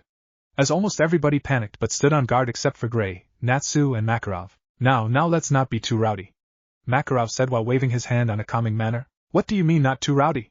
Master, you just let two Phantom Lords join us. Phantom Mages, who just destroyed, hurt and almost disbanded our guild not a month ago. How can we be calm? Kana said, still a little agitated at what happened to their guild. Yeah, will we just let them go into our guild like that? One of the members shouted while many shouted in agreement. On the far corner, Jet and Droy are seething in anger while Levi is just silent. Juvia is not a problem as she didn't directly attack any of us unless she needed to, not to mention that we had a gratitude to her for helping us last time. But Naruto, he's a whole different story. He directly assaulted our members and also is responsible for the destruction of our guild. I'm sorry, Master, but this is just hard to accept. Urza said. Let's not let Phantom enter our guild. Jet and Droy shouted as the members closed in on them. Juvia got a little scared of the hostility and started to revert back to her old self. Her hands started to tremble. Naruto felt Juvia's predicament, and to everyone's surprise he stepped in front of her. Naruto and I? Juvia said, startled at Naruto's actions. He stood there with an unreadable face but determined eyes. Doing something like that won't change our impression of you easily. One of the members said. We didn't come here for any fight. If you can't accept me, I'll leave. But Juvia doesn't deserve the same treatment, so I won't tolerate any hostility towards her. Naruto said. Everyone was stunned at what he said and silence reigned over the guild until Gray broke it. Juvia is of no problem with me as she proved to be a good person. But Naruto, you destroyed our guild, you hurt our nakama, and you did it on cold blood, and even with what Juvia said to me when we fought, I'll never forgive you for what you did. But then again, if I were on your shoes, I won't be able to promise not to do what you did. Master, you are taught me that everyone deserves a second chance, but I don't think Naruto being here would help the guild's recovery and harmony. Sorry. Well, what's wrong with you guys? Why can't they stay here? I know they did some nasty things, but wasn't that all Jose's order? Natsu questioned. Natsu, sometimes those things are not enough, Lucy answered. What? I don't get it. Natsu was cut off. Thank you for the chance and offer, Master Makarov. But I don't think this would work at all. I'll be leaving, but please take care of Juvia for me. Naruto quickly bowed to Makarov and then turned towards Juvia and put a hand on her shoulder. Hey, you be good, okay? Do your best and take care of yourself. He whispered as he walked past her and out of the guild. Juvia didn't move for a moment, but then she suddenly turned around and ran out trying to find her surrogate brother. Inside the guild, silence still reigned until Makarov spoke. Disappointing. I am really disappointed. I never expected you to bear so much grudge to someone, especially when all he did was do what his master ordered him. Just because Jose was a scoundrel doesn't mean that all of those in Phantom were scoundrels as well. You have to understand, just because Fairy Tail isn't under a scoundrel master doesn't mean that all the other guilds are the same. Have I been spoiling you too much that you have been blinded of the real world? Makarov took a deep breath and then continued. I thought you should know better, because many of us here are people who tried to reach the light and stayed there. Those two, they also wanted to walk towards the light and prevent themselves from falling back into darkness. Don't tell me that they should have done what was right from the beginning. How would you refuse the only person who gave you a home, a person who gave you a purpose, a person who took care of you when no one wants you, and to top it all, do you know what kind of person Jose was? He would punish you in a way that even a person with much confidence would break down. Haven't you learned how he taunted me to fight him and then defeat me? He doesn't know boundaries as long as he gets what he wants. Makarov shook his head, letting what he said sink in. But Master Elfman said, I know how you feel. I feel the same. You are all my children, but it doesn't mean that I should always take your side and let things like this slide. It's also my responsibility to discipline you. Naruto, he was more than ready to find the light all by himself. He felt worse than any of us when he did those things, but when you have nothing to live for except your loyalty, believe me, you're going to hold onto it no matter how twisted it would be. Makarov said as he cut Elfman off. No one spoke, so he continued. You know what the most embarrassing thing is? I was the one who asked him to join. I told him that our guild would somehow accept him, that we would understand. He was already fine trying to find his way on his own, but I offered him a helping hand. He hesitantly accepts it, but from the look of it, he would have tried his best to be accepted. But what did you do? He was met with so much hostility that it almost also jeopardizes Juvia's chance to join our guild. Do you know how it feels to be the cause of your own sister's dream to be jeopardized just because of your presence? That is how Naruto feels right now. He feels like he just destroyed Juvia's dream because he accepted my offer, just because he also wanted to be saved. Makarov finished as he walked towards the door. Master, where are you going? Urza said. I'm going to find those two. I won't be able to sleep peacefully at night when I know that 2 children might fall back to the darkness just because my own children pushed them away and never gave them a chance. For now, ponder on what you've done, he answered as he left them. By the time Juvia got out of the guild, Naruto was already nowhere to be found. She frantically looked around. Naruto can be rather hard to find even for a dragon slayer when he doesn't want to be found. Naruto and I, where are you? She mumbled as she continued to search for him. Juvia sniffed the air for his scent. She transformed to water to try and find him, but all her hard work was in vain. She stopped under a big tree by the southern park. She sat underneath it and hugged her knees. Tears were starting to form on her eyes. Naruto and I, where are you? Did you really leave Juvia? Juvia feels lonely, she mumbled. She didn't realize that there was also another person in that place and saw her. The person walked closer to her, but Juvia was so drawn into loneliness that she didn't notice. The person stopped in front of her, and the shadow was cast on Juvia, making her realize that there was someone there. Juvia looked up and saw the stranger standing in front of her.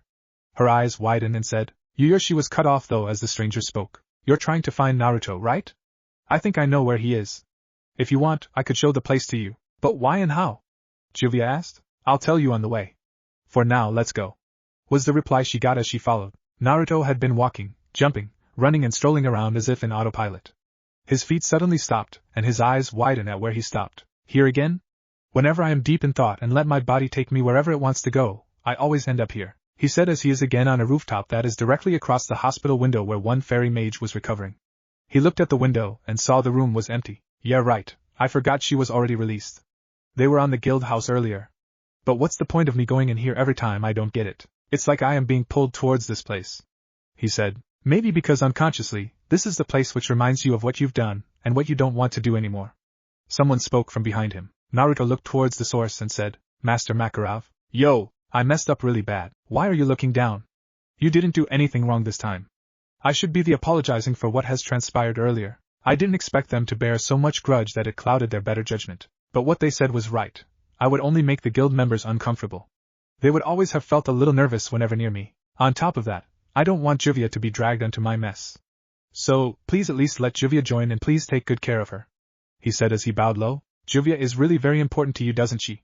You're really like a big brother doing his best to defend her. Juvia, she never had a good life. Even before she met her dragon, she always had it rough. She was deeply hurt when her dragon suddenly left her, and even after that no one wanted to be friends with her or know her better. She's a good girl. She deserves a good family to let her grow. And what about you? Have you ever had a good life? Don't you deserve a family and a second chance? Don't you realize that maybe Juvia would be most happy to be with the very first person who accepted her like a sister? I've had a good life in the past, but I repeatedly made mistakes. I've had so many chances in my life, but every time I was given a chance, I somehow mess up. Juvia, she needs a place and a family to help her grow, not a brother who always messes up. There is nothing wrong with messing up. You know what's wrong? Giving up on yourself when people haven't given up on you. Naruto, I know that you are not a bad person. Do you really think I would invite you to our guild without taking a little background check? From what I've heard, even though almost the whole Phantom Lord guild members were scared of you, not once have you tried to hurt or mock them, but instead you always look out for them, even though none of them knew and none of them had ever thanked you for it. You loved your guild because for you they are your family, even though they don't treat you as one. When there are people who had no money to pay for an S-class mission, you would silently do it for free. You did it because no one would probably do it, and you just can't turn a blind eye on them. And right now, you are bowing lowly in front of me for someone who is not even a blood relative. I don't think a scum would do that. I don't know about your past and practically I don't care. What I care about is what you plan to do in the future. Stop drowning yourself in the past already. Look, this place even shows you that past is past. Makarov said as he pointed towards many directions. He first pointed at the guild house that could be seen a few blocks away from the hospital. The guild in the past was destroyed, but now it again stands proud and tall. He then pointed at the tree by the southern park. You hang my children there to cause grief and anger on our guild. But right now what hangs there are ornaments for the festival that give smile to those who pass by. And lastly, he pointed by the hospital. Levi, Jet and Droy aren't recovering there anymore. They had been taking missions again with great enthusiasm. There is nothing we could do about the past, but we certainly could make a better future. I know you and those kids started on the wrong foot, but you could always start again. I have already chastised them of what they've done, and I believe that even though they are hard-headed, they would get the message. Makarov finished. Both Makarov and Naruto were interrupted by a blur of blue and white. The blur tackled Naruto into a hug. Why, a stupid Naruto and I. Juvia said as she cried. Juvia? Naruto asked, startled. You said those words to Juvia as if you won't be seeing her again. As if you will be leaving her for good.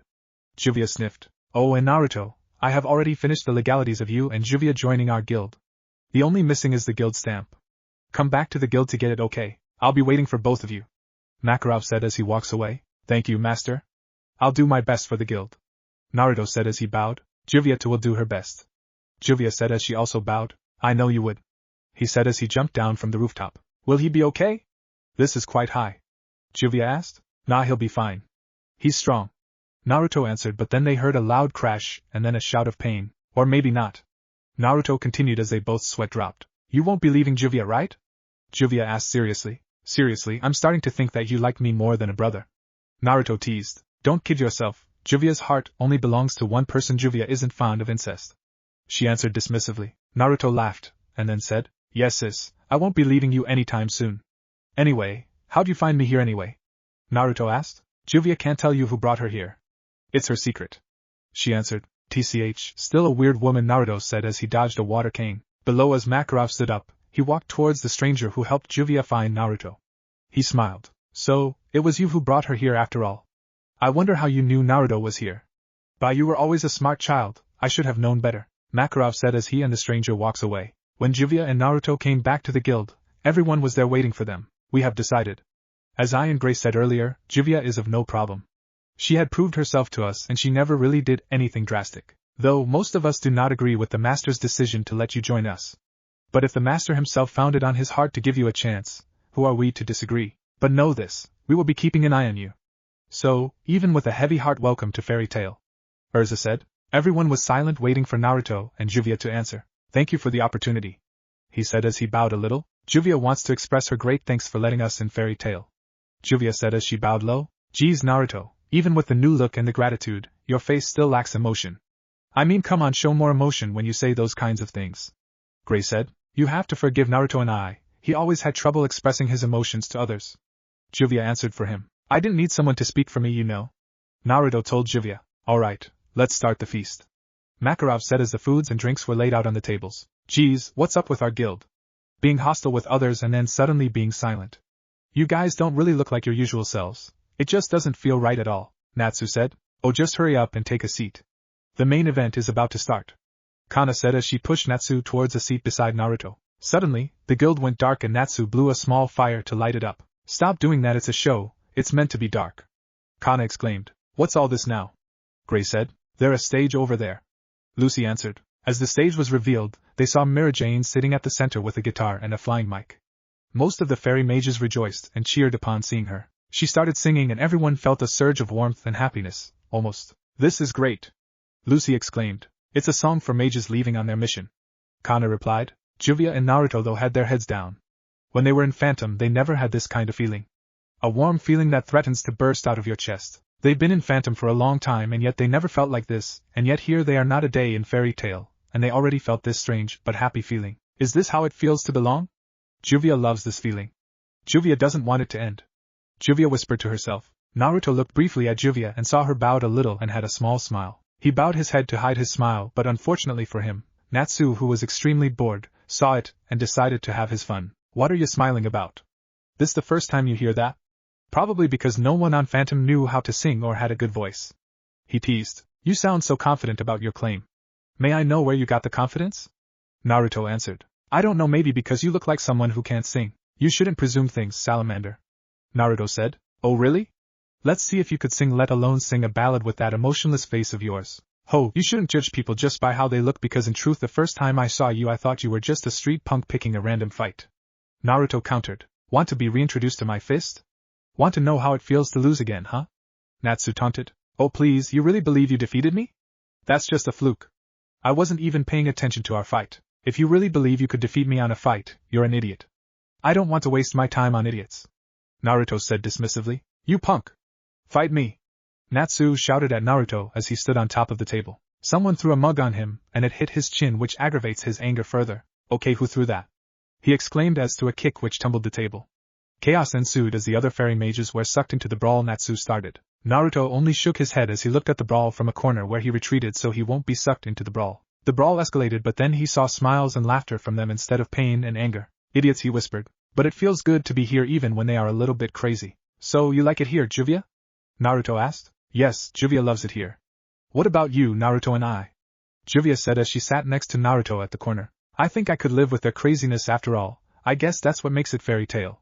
But I have a score to settle with that salamander, saying I couldn't sing in a ballad, no less he's going to eat his words. Naruto said. So you're going to sing like that one time when you did that mission on a wedding? That would be great. Sing that love song you sang that time. Juvia is sure they'd like it and make you closer to them. Juvia said a little excited. You really like love songs, huh? Fine, I'll think about it. Naruto said as he stood up and walked out of the guild devising a plan. Do your best, Naruto and I. Juvia whispered. That night as the barmaid of the fairy tale bar was closing the guild, a shadow appeared behind her. She was startled at the sudden presence, and turned around to see who it was. She sighed in relief as she saw who it was. Oh, it's only you, Naruto, thank goodness. Don't do that again, I almost had a heart attack. What's wrong? Do you need something? She said with a warm smile. Naruto never get this girl, she always had that warm and happy smile like a mother speaking to her child. Weird. He thought as he spoke. I have a request. Oh, what is it? She asked. May I be the one to sing for tomorrow? Eh? Why would you want that? I mean, I'm not saying you can't sing, but are you sure? Yeah, I'm not sure. You see, tomorrow the reporters will come and if we screw up, it'll not be good for the guild. She answered. Are you doubting my singing skills, Mira-chan? Naruto said mischievously and a little seductively as he leaned in until his face is only inches away from hers. Mira looked at his blue eyes and can't help but be a little mesmerized. He was good looking already when he had those emotionless facade, but he is damn hot when he showed even a single flicker of emotion on those eyes. No, it's just, please pretty please. Naruto pleaded with those big puppy dog eyes. So cute, so hot, must not fall for those charms. Must get away, Mira said as she tried to pry away her eyes from him, but it looks like her mind and body aren't in sync at the moment. I'll give you a kiss if you agree, Naruto said, acting like a shy kid. That did it for Mira. Okay. She said a little louder because of surprise and excitement. Naruto kissed her on the cheeks and she passed out. Naruto smirked evilly and said, Score, just you wait, salamander. You're going to eat your words. Let's see if I could still remember the tune and the lyrics of that love song Juvia likes so much. I got the feeling that she wanted to dedicate that for her Grey-sama.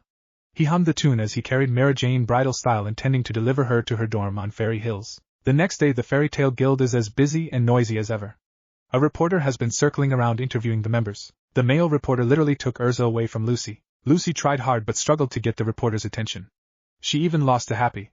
The lack of attention almost made her lose it, and she couldn't take it anymore. She ran towards the changing room and suited up the bunny suit. But as she made her presence known to everyone, the lights go off. Mira-chan, she's going to sing.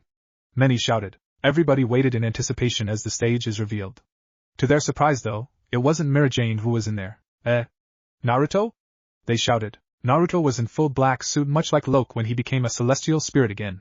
He was sitting in front of a piano with a flying mic. Also, there is a drum set on a far corner. What changed so much though was his expression. His eyes glimmered with emotion. He looked at Lucy and said, I'm sorry, Lucy-chan, I didn't know you were performing a horny bunny dance. He said softly. No. You've got it all wrong. I wasn't performing or anything. She answered. I see then, may you please get a sit and watch my performance? He asked. Sure, Lucy said, a little confused as she sat down on one of the chairs. This is a song I sang on a local wedding some time ago. Someone requested that I sing this today, so please enjoy the show. He said softly. What in hell Natsu was about to say when he was cut off as Naruto started playing the piano. And this is a song from a band on my country. It's called Forevermore, new version by Side A. Please look it up on YouTube if you want to hear it while reading and imagine Naruto singing it in front of Fairy Tale with his eyes full of emotion. Hope you like it, laughing face *. I may have run out of songs to sing, I may have run out of words to say, but all that I want you to know is what I feel for you. I love yours endless as forever our love will stay. Toga Theory, all I need to be with forevermore. Naruto singing a ballad? Now, that is something new. Urza said. There are times when I just want to look at your face with the stars in the night. There are times when I just want to feel your embrace in the cold night. I just can't believe that you are mine now. You were just a dream that I once knew. I never thought I would be right for you. I just can't compare you with anything in this world. You're all I need to be with forevermore. He told me that he wanted to sing for today.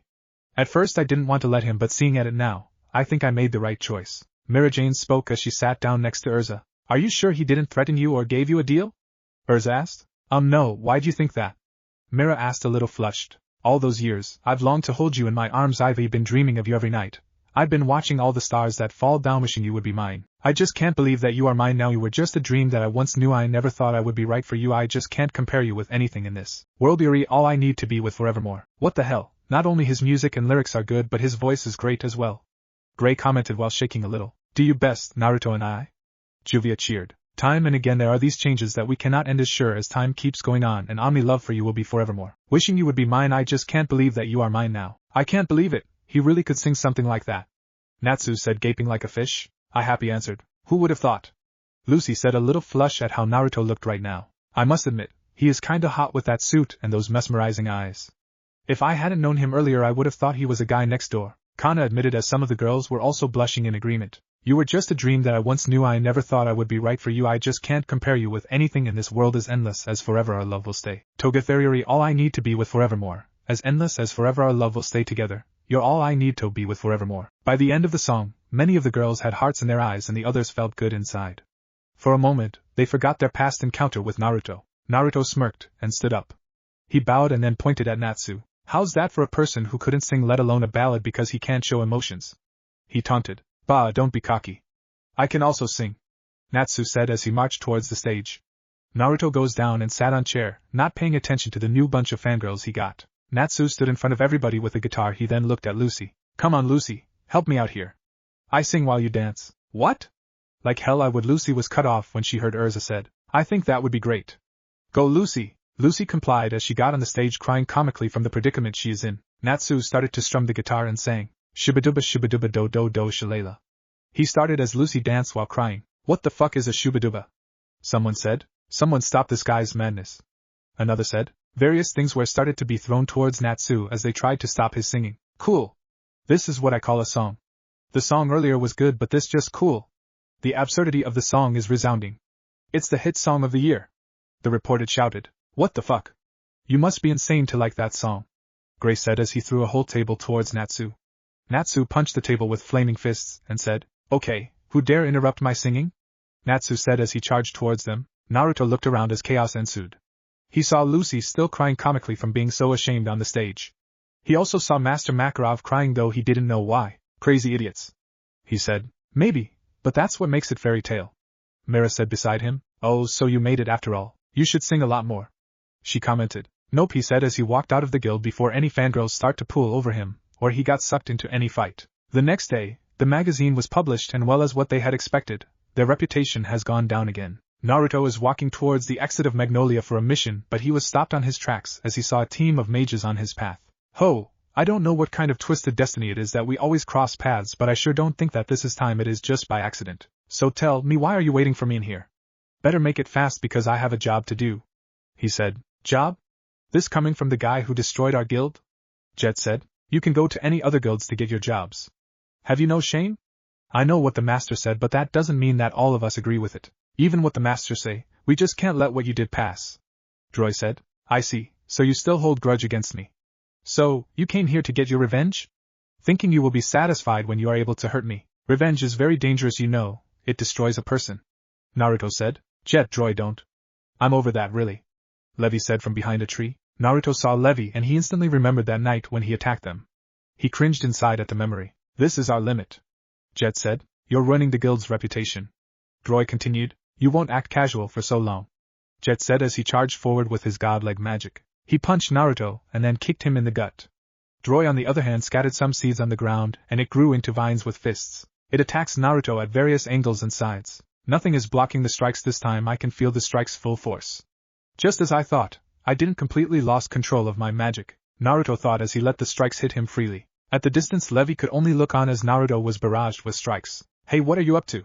That can't be it for your power, Jet said. You being picked on, huh? Luxus said as he arrived at the scene. Luxus?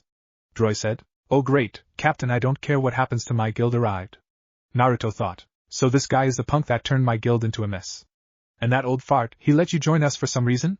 Luxus said. Oh scratch that, he is master asshole.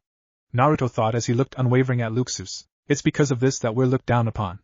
Damn it, Luxus said as a lightning struck Naruto from above. The lightning hit dead on, but Naruto only grunted in pain. Good thing I was able to block that, but damn, It still hurts like hell. Naruto thought as he was again hit by an explosion of lightning. Stop it, Luxus, you're going too far. Jet shouted. After the blast, Naruto lay on the ground, bruised and burned from the attack. It doesn't matter how strong Luxus is, he should be able to fight back. Could it be that from the start Joy was cut off by Levi? He wanted us to recognize him as a nakama. That's why he didn't fight back.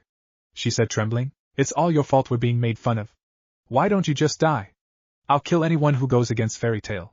Luxus shouted as he repeatedly kicked Naruto. Stop it, Luxus, that's enough. Jet shouted. Shut up. Little riffraffs should be quiet. Luxus said as he fired a lightning towards them. Jet and Joy by reflex dodged the lightning, but realization hit them at their mistake as the lightning was directly going to Levi. Levi! They both shouted. To their surprise, a blur came in front of Levi and was the one hit by the lightning. They were shocked when they saw Naruto standing but panting and shaking a little. Naruto, Levi said, startled. He protected Levi? Jet said. Naruto stood there with determined eyes as he spoke. I may be a cold-hearted bastard for executing my missions for my guild, even if it was drastic, violent, and unreasonable, but at least I am no scum. Naruto coughed a little and then continued. You bunch of hypocrites, you say you were nakamas, but even for a cold bastard like me, I have never run away from danger even by reflex and let my nakama get hurt, nor have I tried to even hurt a single hair from them, he said as he started to walk away from them a little wobbly. If that is enough, I've got work to do. He finished. Naruto, you're in no shape to. Levi was cut off by Naruto. Don't worry about me. It would take more than some scum just to take me down. Honestly, you are a lot stronger than any of them, he said as he walked away. Naruto walks wobbly alone again in autopilot. His whole body is aching from the strikes he got, and his mind is starting to get blank. Idiot me, I just can't stop myself from playing hero even for once. He thought as he chuckled. But then again, it won't be me if I don't take that role, and most of all, I have a big debt from her. Even if it would take me a whole lifetime just to pay that debt, I would, he thought as he continually walks. He looked around and chuckled. Let me guess, I would probably end up to that place again. That place had become like a secret haven for me, he thought as he let his autopilot body go towards his known destination. Once he arrived there, he let himself fall down and lie on his back on the roof. Alas, after a long journey I arrived here. How long had I been walking slowly and wobbly? I must have looked pathetic to everyone who was looking, he said to no one as he lay there. His eyes widened though, as a shadow was cast unto him. He tried his best to look at the intruder of his personal space, and he was shocked when he saw who it was. You arrived at last. What took you so long? For a moment I thought that I have guessed wrong. And you don't look pathetic, the person said while smiling sadly at him. End of chapter 7. What if Madara give Naruto rinnegan in Fairy Tail? And thanks for watching my video till the end. If you enjoy this content, then do consider subscribing to my channel, and leave a like if you guys need the next part. Comment down, and thanks for watching the video, and see you guys in the next video.